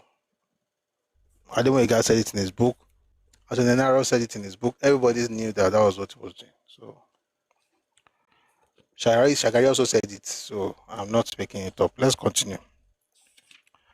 They said they will put him in Ikoyi prison, or they'll put him under house arrest in his own house. Gowon and I had never met, but our first meeting was beatific. My heart was filled to the brim with gratitude to him, and his was full of admiration for me. He shook my right hand very warmly with both hands. I thank you very much indeed for your kindness, I said with uncontrolled emotion. You deserve it. The country needs the wealth of your experience, he said, also with emotion. Our first meeting was a very short duration. He lived at Ikeja and was already late for the office at Dodan Barracks. And I too was anxious to get to Ikene. He gave me an appointment to see him on 30th August at 7:30 p.m. I was grateful for the invitation. I kept the appointment. Just as I was ready to go, two of the tires of the car which had brought me from the airport became flat. Immediately, Major Mursala Mohammed, he became general and head of state in 1975 before he died in 1976, offered his car to convey me to Ikene. Gowon and I drove off at the same time. He led the way with his escort and convoy, and I took the rear. At the junction, he turned right towards us, and I turned left towards Ikene via Ikorodu. By the way, I hope you understand that. Sorry, I know you know, but just in case, Lagos is Lagos, not Lagos State. There was no Lagos State at this time, by the way. Okay. Though my release had been announced the previous day, there was silence about my movement on 3 August. People did not know how I would get to Ikene, so a very huge crowd had foregathered there before I arrived. I was spared the ordeal of contending with crowds on my way to Ikene. None of the people we passed by on the road knew I was in the car, with a military driver and another military man to his left, and a military officer on my right at the back. However, at a petrol station on the roundabout at Ikorodu, the car stopped to refuel. Two of the men there saw my full face but were not sure. I wore a French suit and was surrounded by soldiers in an army car. They must have at first concluded that it could not be me. Then suddenly, it dawned on one of them that it was I. His face suddenly beamed with a smile and he shouted, "Awo! This is Awo, This is Awo. The other people at the petrol station obviously imagined it was a case of crying wolf. They looked in different directions for me, and before they could locate my whereabouts, the car had driven off. It was then they were aware that I was in the car. Some ran hard after the car, thinking no doubt that I might stop for them to greet me. My entry into my compound at Tikene was truly triumphant. The crowd was huge. After greeting my wife, children, and the Odema of Ishara, Oba Samala Kisoya, the Akarigbo, and other Obas arrived later. I drove straight to the church for a short Thanksgiving service, which my wife had arranged. On our return from the church, I had difficulty in entering the compound, the house, and even my room. Some glass window panes were broken in the struggle to enter my room and to occupy every available space in the house. About 20 of the top leaders of the action group had entered my room before the door was locked. It was nightfall before I had a breathing space. By daybreak the following day, the crowd had gathered and was as tumultuous as ever. The rejoicing over my release was not confined to any particular area of the country. There were exultant jubilation all over Nigeria. Extracts from a report in the Daily Times, which was the leading newspaper in Nigeria at the time, tell the story, and here they are. From Kano, Buka Petrol, our staff correspondent reports, groups of people in Kano were yesterday jubilating over the release of Chief Awolowo. Orderly shouts of Awo, Awo broke out in almost all the streets of Kano. Immediately, the NBC announced the release of Chief Awolowo on Tuesday evening. A carpenter aged about 40 of Gwagwarawa Quarters, Kano, who had never seen Chief Awolowo in person, quickly sold his bicycle for £10, 10 shillings, and invited friends to drinks party in marking Awolowo's freedom. But yesterday morning, he had to trek about 4 miles from his house to Gwaragwara to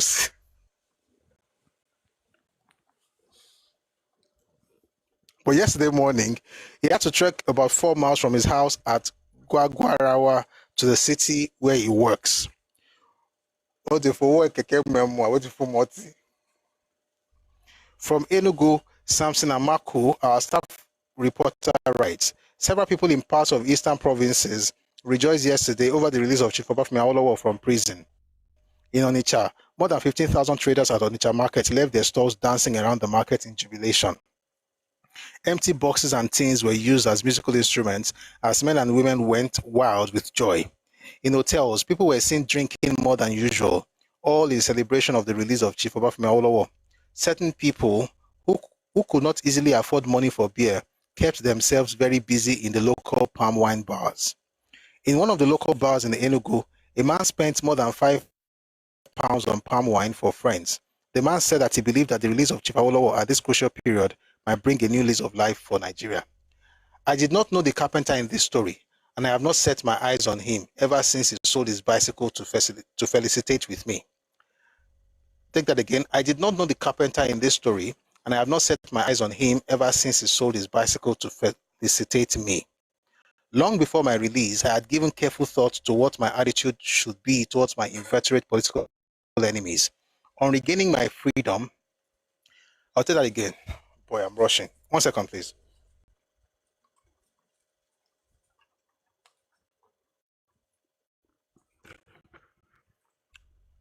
I mean, because we talk about learning that time. I was eating to my own time.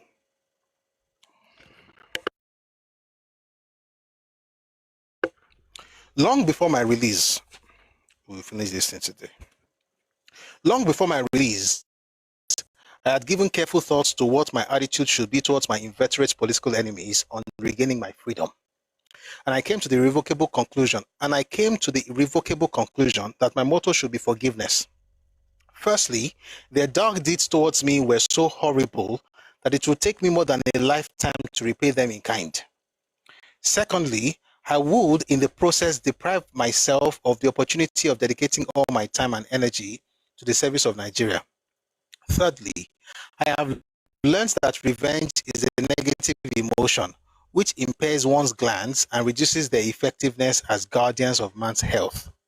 Fourthly, as far back as 1938, my inner self spoke to me in clear and impressive language that revenge does not pay.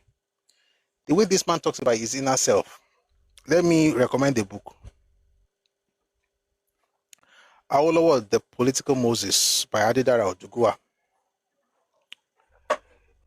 if you read the page in his diary that they used against him at a treasonable felony trial, the way he talked about how he communicated with himself in his diary, Awo may actually be the only one I know, or maybe I don't even know if there's any other person in the world whose diary was used against him in the court of law. His personal private diary. They brought everything as exhibits. But he was describing his communication with himself was actually quite nice, and was actually more than nice, because I was vibrating when I was reading it, because it makes you feel as if you are you're invading his privacy, if you got what I mean. Anyway, I just thought about the inner self that you wrote here. In that year, I had planned a kind of revenge against a neighbor. That was in 1938. I had planned a kind of revenge against a neighbor who had grievously offended me. I had decided to act before breakfast on the morning of 1st July 1938. During meditation before breakfast, I used to take a Bible or any book of inspired writings and open a page. I would read the first page that caught my eyes as the message for me for the day. Just take the book, place your palms on it in a truly meditative, solemn mood. Open it as your inner self may direct, and more often than not, the message for you for the day is there in the page, left or right, to which your eyes are involuntarily directed, or in the passage that first catches your eyes on any page. I took hold of the book entitled "Unto Thee I Grant the Economy of Life" by Amenhotep IV, whose wife, the famous Nefertiti, was. I opened the book, and here is the passage that struck my eyes. Why seekest thou vengeance, O man? With what purpose is it that thou pursuest it? Thinkest thou paying thine adversary by it? Know that thyself feelest its greatest torment. Revenge knoweth the heart of him who is infected with it, while he against whom it is intended remaineth easy. It is unjust in the anguish it inflicts. Therefore, nature intended it not for thee. Needeth he who hath injured more pain, or ought he to add force to the affliction which another hath cast upon him?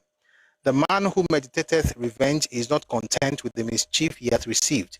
He addeth to his anguish the punishment due unto another, while he whom he seeketh to hurt goeth his way laughing. He maketh himself merry at this addition to his misery. Revenge is painful in the intent, and it is dangerous in the execution. Seldom does the axe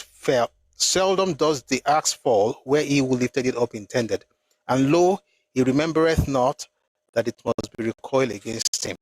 All that really just means that revenge is not good. I had not read this passage before then. Its title is Revenge. I was gripped with awe and obeyed. I resolved thenceforth never in my life to seek vengeance against any man, even against my bitterest enemy. I must state that since the event, I have read the whole article on revenge again and again. Consequently, I had decided that on my release, the theme of my conversation, statement, and speech, and the impulse of my action would be forgiveness. I reflected this resolve in my very first statement, in all my conversations and discussions, and all the speeches I delivered. When, at the request of Gowon, I went on a peace tour of the whole of West region.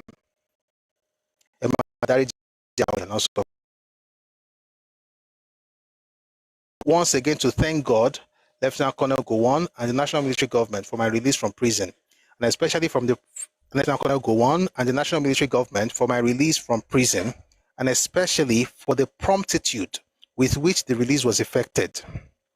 The political crisis which started in the Western Nigeria in May 1962 has acted on the entire Republic of Nigeria like a fairly big stone dropped in a big calm lake. It has produced a series of ever-widening circles of ripples. In the event, the violence and killings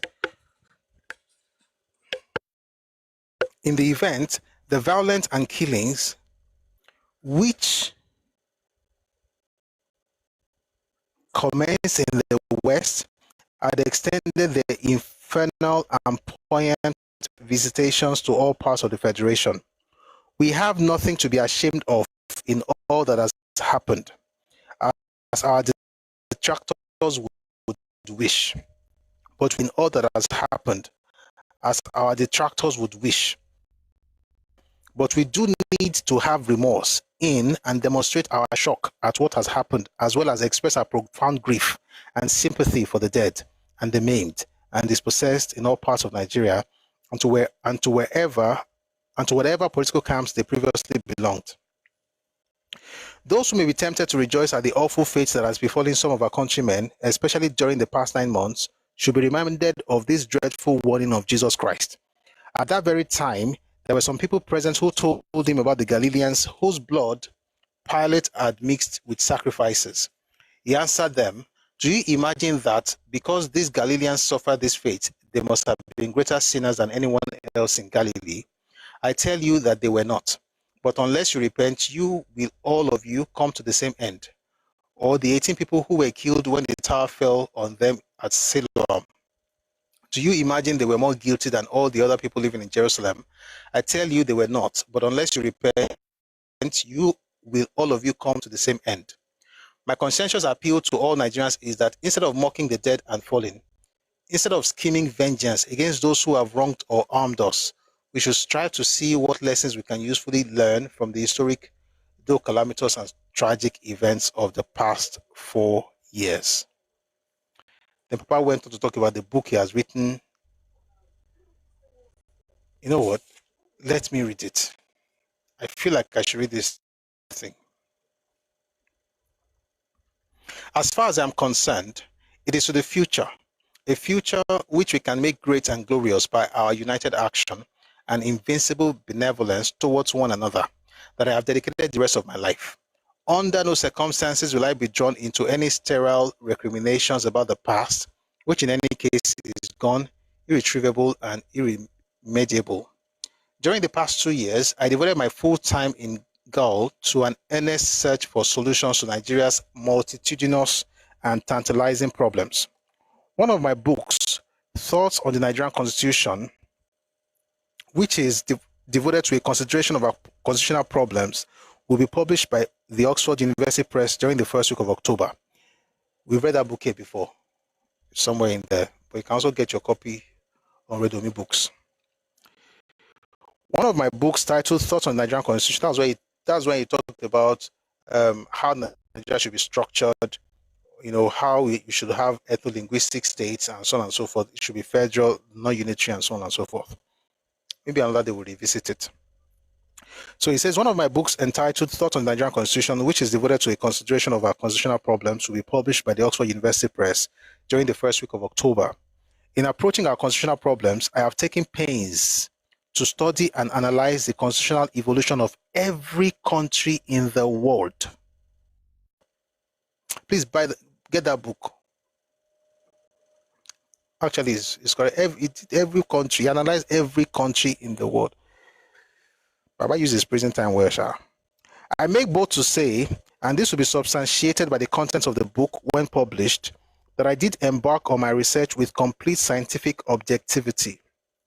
At the end of it, I was surprised, though pleasantly because of my previous stand in the matter, to be faced with a rationally and scientifically unassailable conclusion that only a truly federal constitution can unite Nigeria and generate harmony amongst its diverse racial and linguistic groups. Unfortunately, it is not recognized by the bulk of our people, including the intelligentsia and even some intellectuals, that the making of a constitution is applied political science. At this adolescent stage in the evolution of Homo sapiens, it is no longer necessary for political scientists or enlightened lawyers to grope in the dark. Or in the search for a constitutional formula suitable for our country, or any country for that matter, or apply the rule of thumb to the making of a constitution. My own study and analysis have led me to the enunciation of certain laws or principles which must be observed in drawing up the constitution of any given country. I express the laws in the following terms. 1. If a country is unilingual and uninational, the constitution must be unitary. What is it saying? if your country is Yoruba and everybody there is Yoruba, the constitution should be unitary. Okay? 2, if a country is unilingual or bilingual or multilingual and also consists of communities which over a period of years have developed divergent nationalities, the constitution must be federal and the constituent states, pay attention, and the constituent states must be organized on the dual basis of language and nationality. We'll come back to delve into all these things, but let's just say it's in passing. When you have a place like Nigeria, your constituent state, what it means basically is that, and this, by the way, is also a message to those of us who want to regional system. I've been saying it since, I'll say it again. Regional system was not a perfect system. It was not even the system as it wanted. Awolowo did not want regional system. So when you people say things like, let us go back to regional system, I always ask, which one? Awolowo said, in a space like Nigeria, the constituent unit should be based on linguistic, language, and nationality. In other words, it's not Western, it should not be based on the cardinal points or wind vein, west, north, east, south. It is Yoruba, Kanuri, Hausa, Tiv, Idoma, Igala, Igbo, Ibibio. It should be based on the language of the people. So they can you now have a federal Nigeria. So it's a country of many nations. And it's not like nobody has done it before. You see it in Switzerland, you see it in Belgium, you see it in the United Kingdom. Now only us, we not even decided where we go become nation. Now we they carry this for it. We must be together, we must be one. Everybody else understands what oneness means. That doesn't mean sameness. But we are just deceiving ourselves, all this rubbish we are doing. Anyway, we'll have a session on this thing later. But the important thing is that thank you very much, Sidan, for the gift. And thank you, Ade Sadiq, for the gift as well. The point is, when we say we want regional system, we have to understand veins and cardinal points. It's regional system, or it doesn't have to be regional system concept. It's ethno-linguistic constituent units. All right, so that you can have people of the same nationality become a constituent unit of the country.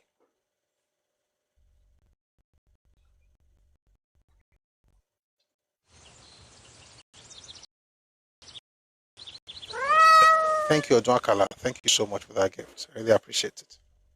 Thank you. Thank you. Thank you. All right. So let's continue. So you talked about if the country is unilingual, they speak only one language, and they have only one nationality. Again, Yoruba is a nation. And for those who want Yoruba nation, let me tell you, Yoruba nation exists today. It's not coming, it is. It already exists. Yoruba nation will not come with sovereignty. It exists now. Okay? And I've said it, and it's important to mention it again. If I can talk about four countries or four nations or even countries, 4 nations in the UK. Okay? Scotland is a nation, but it has no sovereignty, but it's already a nation.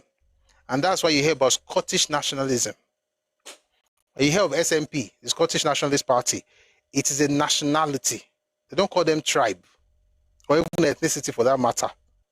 We have to also elevate our own thoughts so that we don't look at ourselves as some bush people running all over the place. We are a nation already, and we've been a nation. We've been like this before we even knew we existed. They didn't give us that thing. As a matter of fact, our structure was so decentralized that we had several kingdoms within our people, and over time we would have evolved into this anyway, just like Greece did.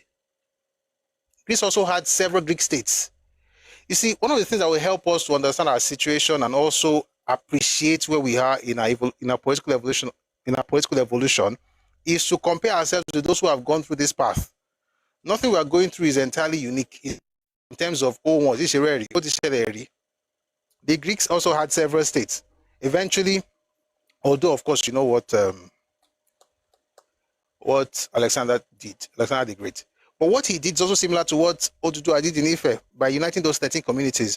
I love those parallels because it helps me appreciate Yoruba history a lot more. So that you're not tied to understanding yourself through the lens of Nigeria. Nigeria will mess you up because Nigeria doesn't even know what it is, where it's going as far as identity is concerned. We are the ones that can steer it in the right direction, but we can't do it without knowing things ourselves. So I hope this helps. We'll have the conversation and go deeper later, but let's continue with what Papa is saying here. So number one, if a country is unilingual and uninational, the constitution must be unitary. And that's why thank you so much, Tidan. That's why what Hiroshi was trying to do in 66 was absolute nonsense. You cannot have a unitary system when you have a multilingual society, multilingual, multinational. You're trying to have one government and say we want unity. That's not unity. That's stupidity. Number two, if a country is unilingual or bilingual or multilingual and also consists of communities which over a period of years have developed divergent nationalities like Igbo, Yoruba, Hausa, Tiv, Idoma, if you have so many people like that, then the constitution must be federal and the constituent states must be organized on the dual basis of language and nationality, ethno-linguistic states. Number three, if a country is bilingual or multilingual, the constitution must be federal and the constituent states must be organized on a linguistic basis. In other words, they are one nationality, but they have more than one language. It must be done based on linguistics. So Nigeria has many languages. You should have Yoruba state, Hausa state, Kanuri state. We should have this conversation soon. There are many other books that I wrote on this to explain it further. We should know it. One day, some of us will be in the Senate, House of Reps. These are the kind of things that you push. If they had done what I said they should do. He has been saying this since 1947. He wrote the book in 45, published it in 47. Path to Nigerian Freedom. I wrote it there. It's just that by 67, he had expanded on it. But it's the same idea. You can have Nigeria. You can be a proud Nigerian. You can be a proud Nigerian and be a proud Yoruba man. Which is why we are proud Yoruba man or Yoruba woman. Which is why every day we come here. It's intentional, by the way. Every day I do it. I will pray for Nigeria, our country, and Yoruba land, our nation. It's intentional. You can be both. Some people say, oh, you cannot be, you can't be. Can you be a father and a son at the same time? The answer is yes. I am literally a father and a son at the same time. I have a parent, but I have children. And you can't tell me to choose if I don't have to, and I don't have to. Nigeria, you don't have to choose unless you have to, and I hope we don't have to. And the reason we will not have to is if we structure ourselves based on common sense rather than shouting unity. You will have to now choose one. If people continue to shout, we must unite, then you now tell them that unity then waka kriye. Number four, any experiment with a unitary constitution in a bilingual or multilingual or multinational country must fail in the long run as it has failed in Nigeria. It didn't write as I failed in Nigeria. I'm putting it there. It says it must fail in the long run. And we see it in Nigeria as well. I readily concede that the former constitution had many defects, but federalism was certainly not one of them. It follows, therefore, that a step in the right direction is first of all to recognize. It follows, therefore, that a step in the right direction is first of all to recognize the exact ailments of our nation. Excuse me. Once this is done, it should not be so difficult or too difficult for us to devise appropriate remedies for them. But we must realize, above all things else, that in approaching our problems at this juncture in our history, we must eschew any kind of partisanship, be it political or ethnical, or allow our thinking and reasoning to be guided by complete objectivity and rationality. Our hearts too must be ruled by unconquerable goodwill and irrepressible earnestness for Nigeria's continued oneness, and our aspirations must be unflinchingly directed towards normative social objectives which are scientifically oriented.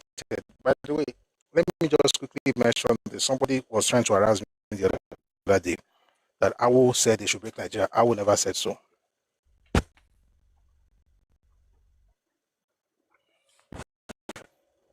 and I have many instances where he repeated what he just said right now. Nigeria can be won, and Yoruba can be taken care of. Unless, of course, Nigerians say that they don't want to be won because they're not thinking straight. But I would not say you should break Nigeria.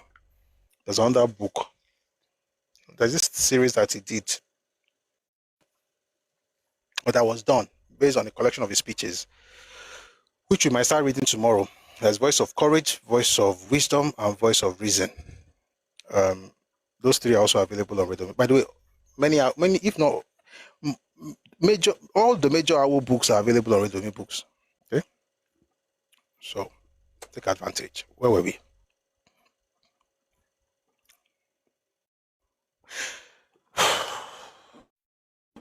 In concrete terms, it is my firm belief that until we provide 1, employment, 2, free education from primary to university level, and 3, health services for all our citizens, the problem of unity will continue to plague us. And in this connection, I hasten to predict that the breaking up of Nigeria into a number of sovereign states will not only do permanent damage to the reputation of contemporary Nigerian leaders, but will usher in terrible disasters, which will bedevil us and many generations to come. He's saying if we break Nigeria, not only will it look bad for those of them who were the leaders at the time, but it will create terrible disaster. It will usher in terrible disasters, which will bedevil us and many generations to come. If you're an Awoist and you want to destroy country, think very well about it. I mean, you can change, you can evolve. Maybe you're evolved in your thinking, but at least have a plan. God bless you.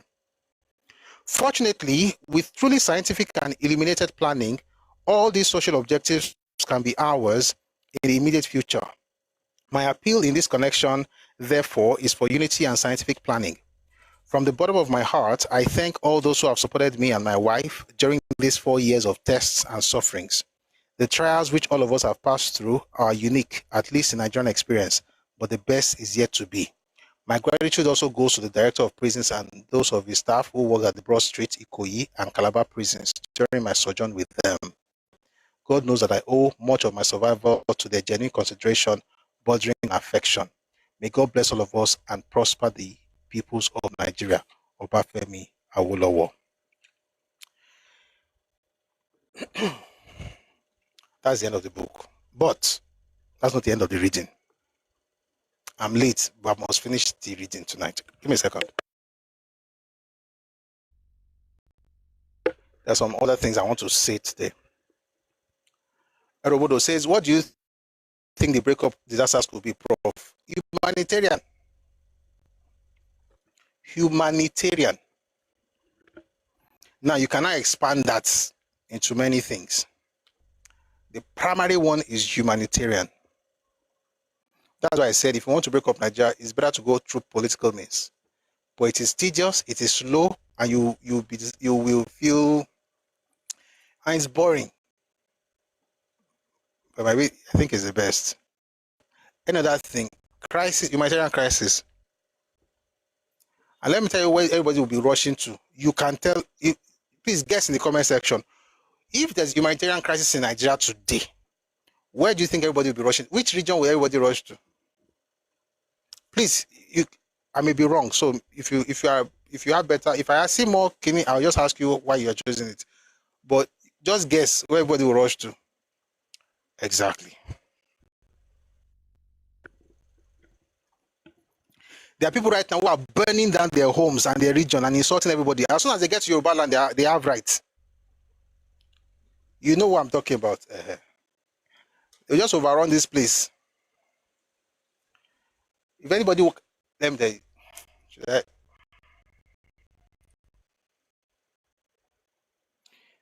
the best group to break Nigeria, there are 2 groups that can break Nigeria easily.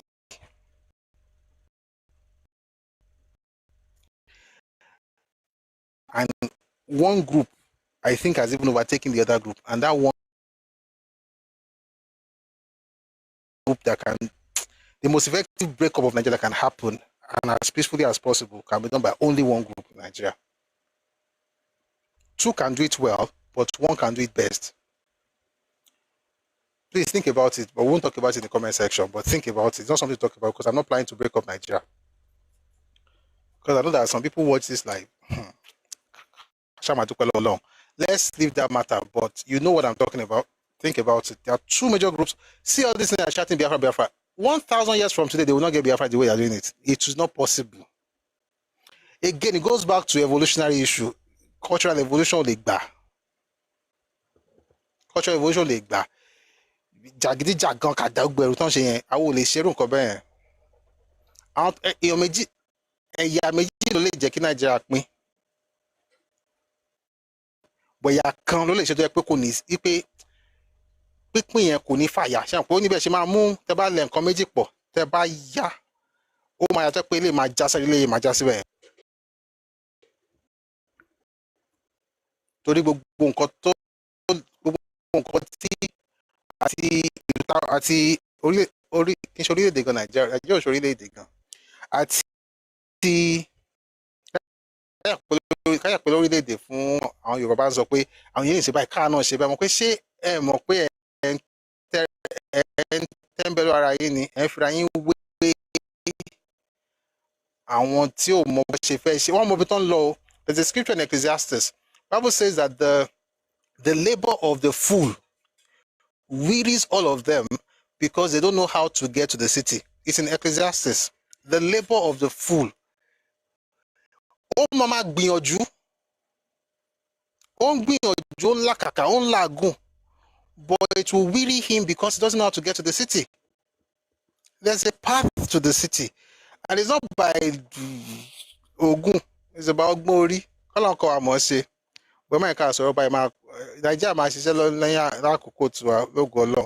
Especially with what President Tinubu is putting in place, you can tell things are changing.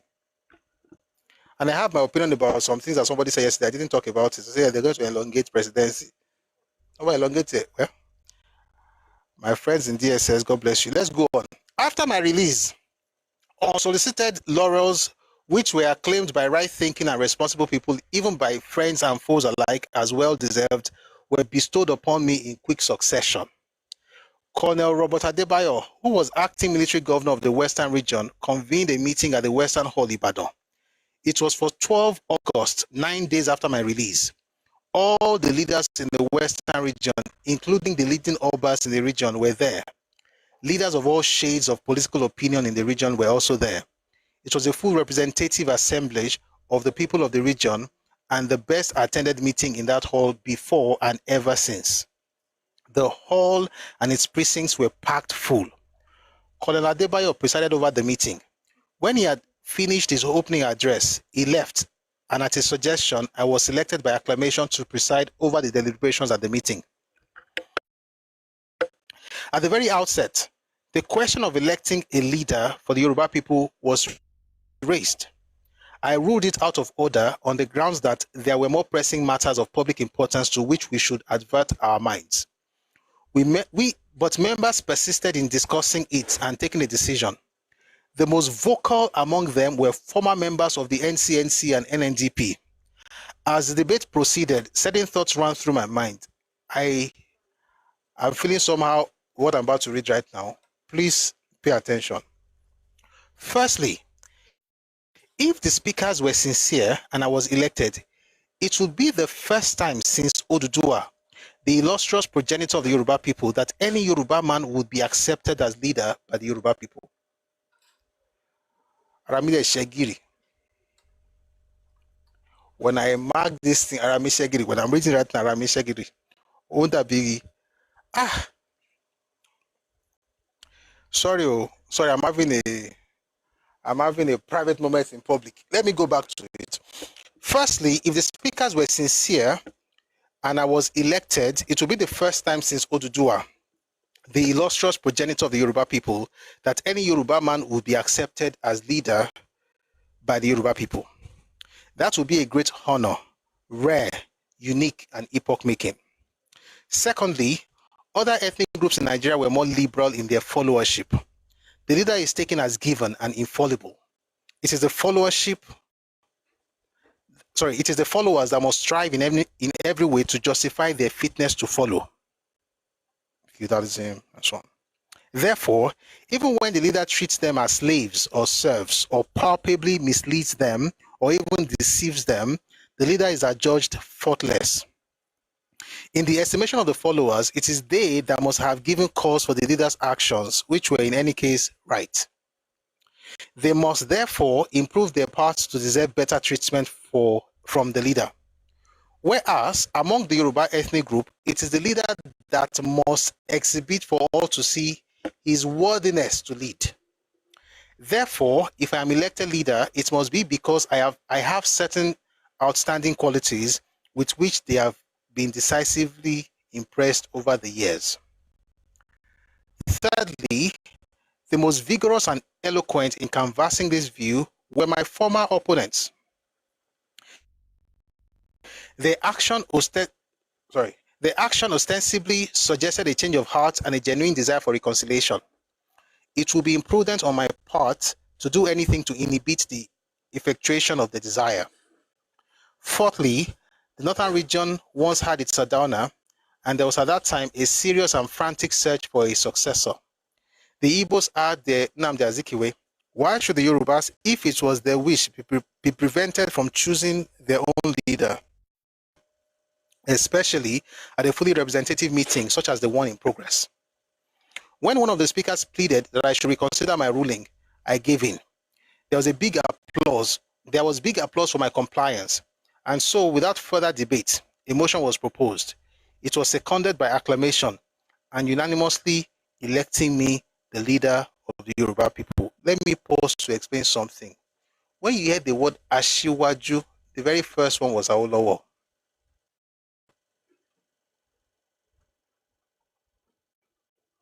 Just think about it.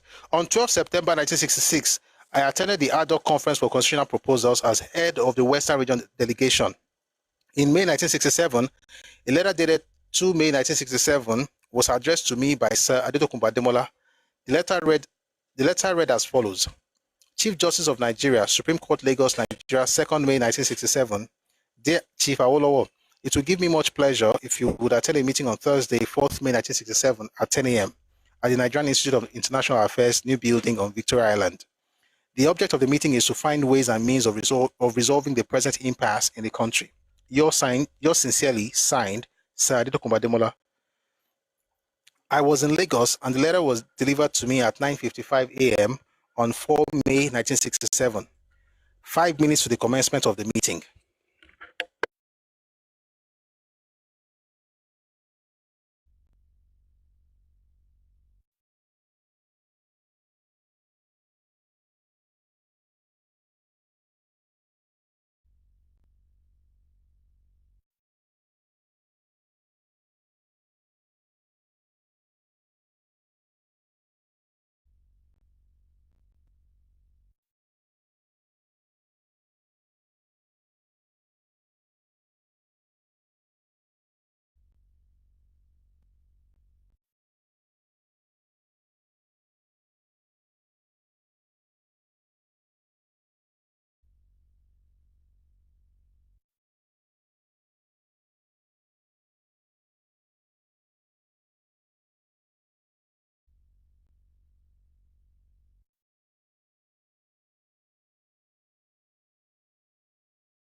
Hello?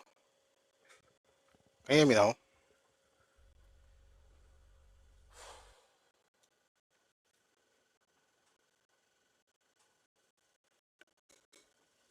All right. Thank you.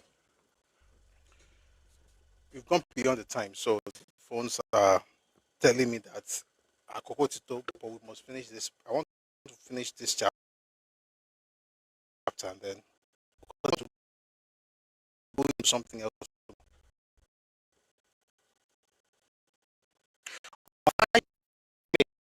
I was unanimously elected by the meeting to lead a delegation to Enugu to discuss with Ojukwu, the military governor of Eastern Region, ways and means of effecting national conciliation.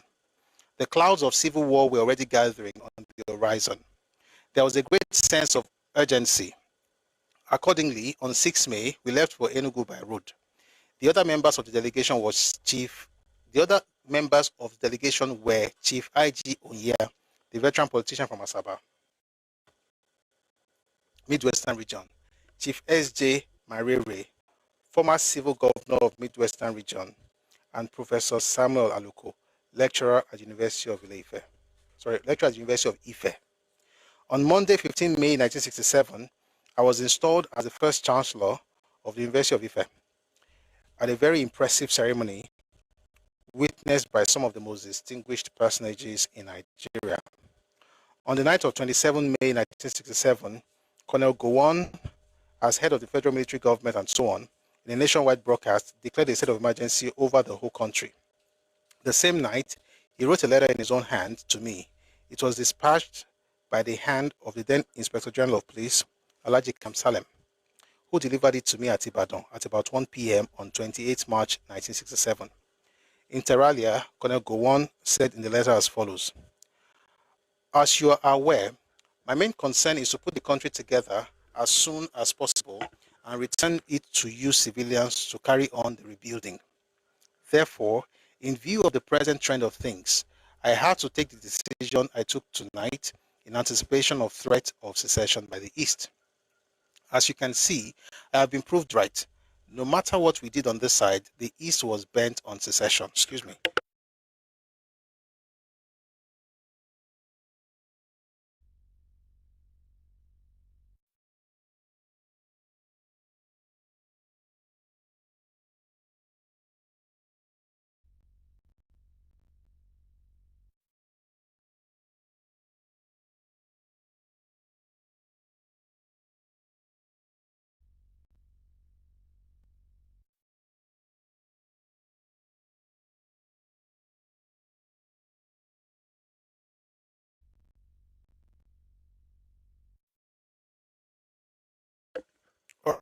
All right, let's go on.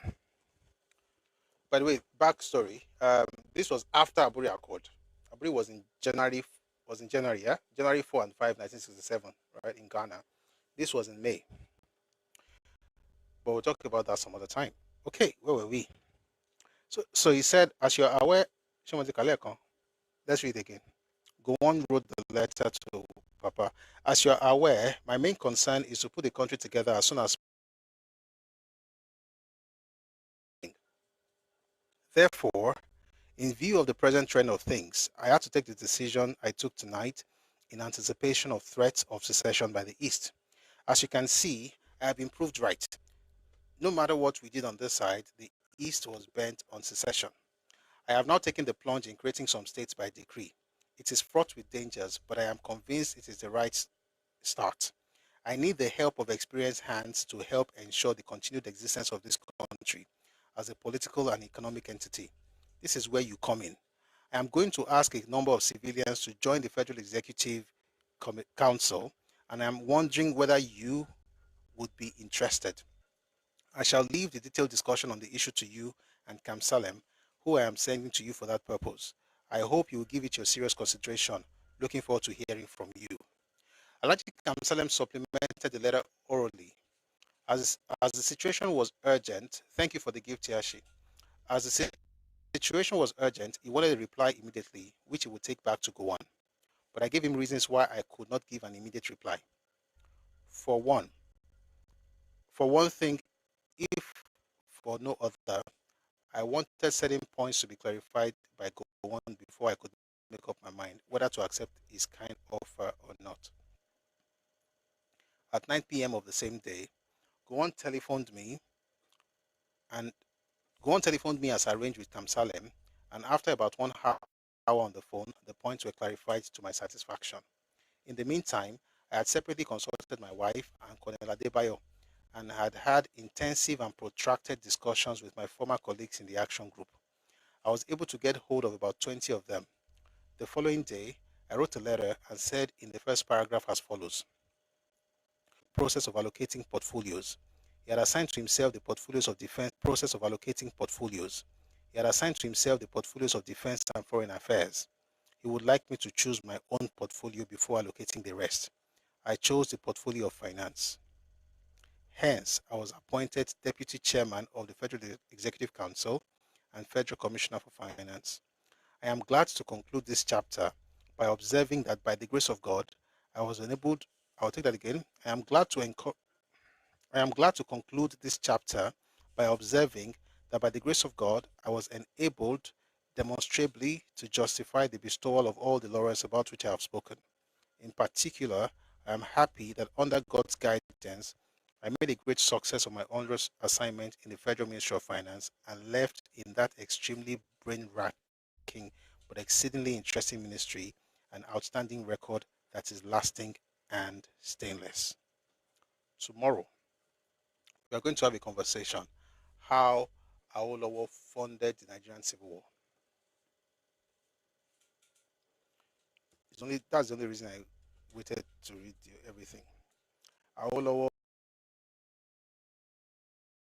you read, mentioned on the 29th, Awolowo was already appointed. And if you read Gowon's book, which you're going to read tomorrow, if you read the biography by Professor Ishawa Elaigu, you will see how on June 12, 1967, they inaugurated the cabinet. We're going to talk about how the funding happened, and we're going to be looking at a speech by Awo and also some other materials that will help us understand that period even better. This is the end of this series. Who released Awolowo from prison? What have we learned so far? That the claims that it was Ironsi is a lie. That the person who made it, the person who has been credited, one of the people who have been credited with spreading that, misinformation is Ojukwu. And that if you read the book by Ken Saro-Wiwa on a darkling plane, he had sent a telegram to Awolowo when it was released that release was the last act of Ironsi. Unknown to him, Awolowo had received a message from Ironsi on the 27th, 28th, and even 29th that was going to be released, So we know that Awo knew, because Awo had already packed at the time that Ironsi was killed. However, Ironsi was not trying to release Awo. He wasn't trying to give him freedom. Ironsi was really trying to transfer him from Calabar prison to Ikoyi prison. All right, but even then, there was something that they wanted him to do that he wasn't willing to do, which was to get on a single engine plane. And Awo said that he didn't want to die in a single engine plane after spending 4 years in prison. All right, so it's possible that that ship could have led to his death. One of the reasons you can say that is because even the release was not publicized. It was done Igbo Nkele, it was done hush. So they told him, just come, Even the idea that they're going to take him to Ikoyi prison, he did not know until after Gowon released him. That the original plan was that they're going to bring you to Lagos, but you'll be taken to Ikoyi prison. And if you didn't want to prison, you'll be sent to the under house arrest until when the government did no plan for freedom for Awo at that material time. Even though Awo was promised in March of that year, having waited 2 months to no avail for Ironsi to release him and the remaining prisoners at the time, political prisoners, having waited for 2 months with nothing cool in sight, Ironsi had promised that if he wrote a letter, a petition, he would grant him pardon. He said no. He wanted to write something that would ensure that not just himself, but every single person that went to prison with him would be granted pardon. And Ironsi said, after a while, he agreed. Awo then wrote a letter on 28th of March, 1966, sent it to Ironsi, and there was no response until 27th of July, when they now said you should get on, that you should get ready. 28th, you should prepare. It's going anytime soon. 29th, I get on the plane. I'm not going on that plane. That 29th was when Ironsi was killed. 30th, 31st, no news, because those from 29th to 1st, 29th July to 1st of August in Nigeria's history, we didn't have a head of state or president. We're starting our summit in August. In September. We're starting our summit. We'll be having game show. Maybe this will be one of the questions in case you want to come. The period in Nigerian history where there was no leader was from 29th August to 29th July to 1st of August 1966. Anyway, Gowon becomes head of state on the 1st of August. He releases Awo on the 2nd of August. Awo leaves prison on the 3rd of August, arrives to hear what the plan that Ironsi actually had for him were. Everything points to the fact that it is important for us to be grateful. And Awo was very grateful to Gowon for releasing him. And we don't have to muddle it up with insinuations, right? Or suggestions that one person tried to do something before he died. Meanwhile, the person who was very, loud about the fact that Ironsi's last act, whatever that he was saying, Ojukwu, also then said later on that he was the one who released Awolowo. Just absolute nonsense. At first, you said it was Ironsi in 66. In 2001, you said you were the one that released him. So these are not people that you should be taking seriously, especially because we know that it's just propaganda and lies. Awo was released from prison by Gowon, and we also looked at the official instrument of pardon, and it was signed by Gowon on 12th August 1966. And we thank Gowon for that. And of course, Awo eventually worked with Gowon, and they did fantastically well in prosecuting the war, such that they didn't borrow one father. We'll be looking at his speech and some other materials in order to have that conversation. I want to thank everybody who has been part of this series from the very first part to this third part. Thank you very much for being here. And I hope you learned one or two things about Nigerian history, Nigerian politics, Awolowo, Yoruba history, and why Awo remains, our father and the greatest to do it. All right. We have a Rita who just came in. We're going to have to mute this person because spare part is where, in fact, you cannot say spare part. Your brain can never allow you to say spare part. Last, you join the madman giving Peter Obi advice at Upper Eweka. All right. Thank you, everybody, for being here. And we're going to call it a day now. If you're joining us for the first time, please note that we do have these sessions every weekday, Mondays to Fridays, 4 p.m. Ife time, West African time. We usually end around 8, but because I wanted to finish this thing, we stayed up until this time. But I hope you had fun. So thank everybody who tapped and liked and shared and clicked on the heart icon and dropped a heart me. Thank you very much. That's particularly on TikTok. And if you liked on YouTube as well and you shared on Facebook, thank you very much for your support. Also, every single person who said that, we will then, I should also announce that again, we're starting our summit in September.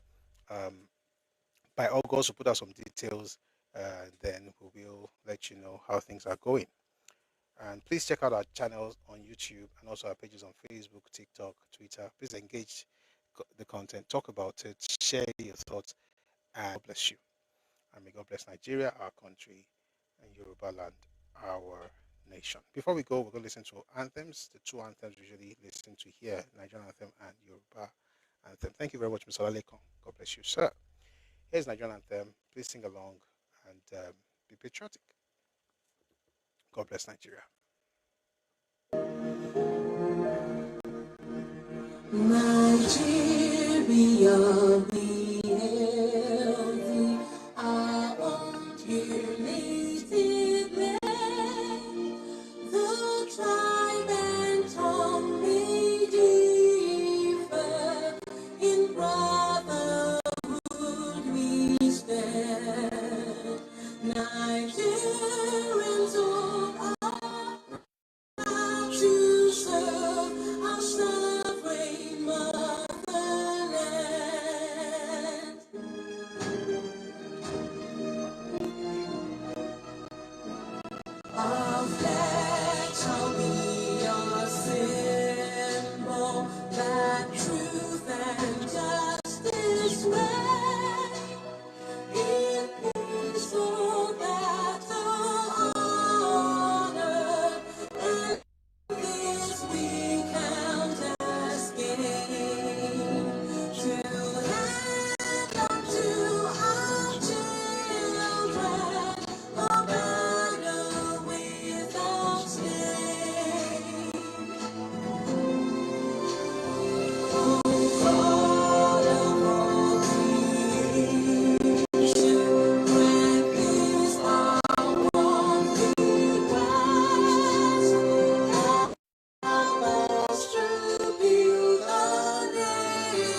àwa ni ìmọ́lẹ̀ ògo adúláwọ̀, ìmọ́lẹ̀ wọ̀ ní wọ́ọ̀kùn lágbára Ọlọ́run. Lẹ́yìn bó ní bàjẹ́, a máa gbèrú sí ni, Nàìjíríà náà ní dàrú. Nǹkan tí à ń lérò, tá à ń gbèrò fúnlẹ̀ Nàìjíríà wẹ̀ la máa rí lágbára Ọlọ́run. Nǹkan táwọn adarí wa, àwọn olórí wa, ààrẹ àti gbogbo wọn tó ń gbìyànjú àti àtàwọn gómìnà, wọ́n á jẹ́ kó wá sí ìmúṣẹ lágbára Ọlọ́run. May God bless you and keep you. May God bless your family. God bless the work of your hands. And may God bless Nigeria, our country, and Yoruba land, our nation. Do have a lovely, lovely night rest. Thanks again for your support. Thanks to all the gifters. Thanks to everybody who's supporting. And we'll put up the account details some other time. I just remembered now. They told me I should be doing it more often, but I'll remember. Hopefully, I'll remember tomorrow. That's Friday, so that's fair. But thank you very much for your support. I'll see you again tomorrow, 4 p.m. if your time West African time. We'll start playing music on TikTok. And then later on, we're going to connect Facebook and YouTube. Do have a lovely evening. God bless you. Odaro. Madam Osun, Prince, T-Girl, so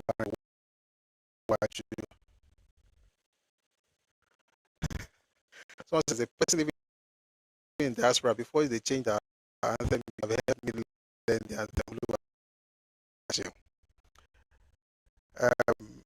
Thank you, Mr. Kunle.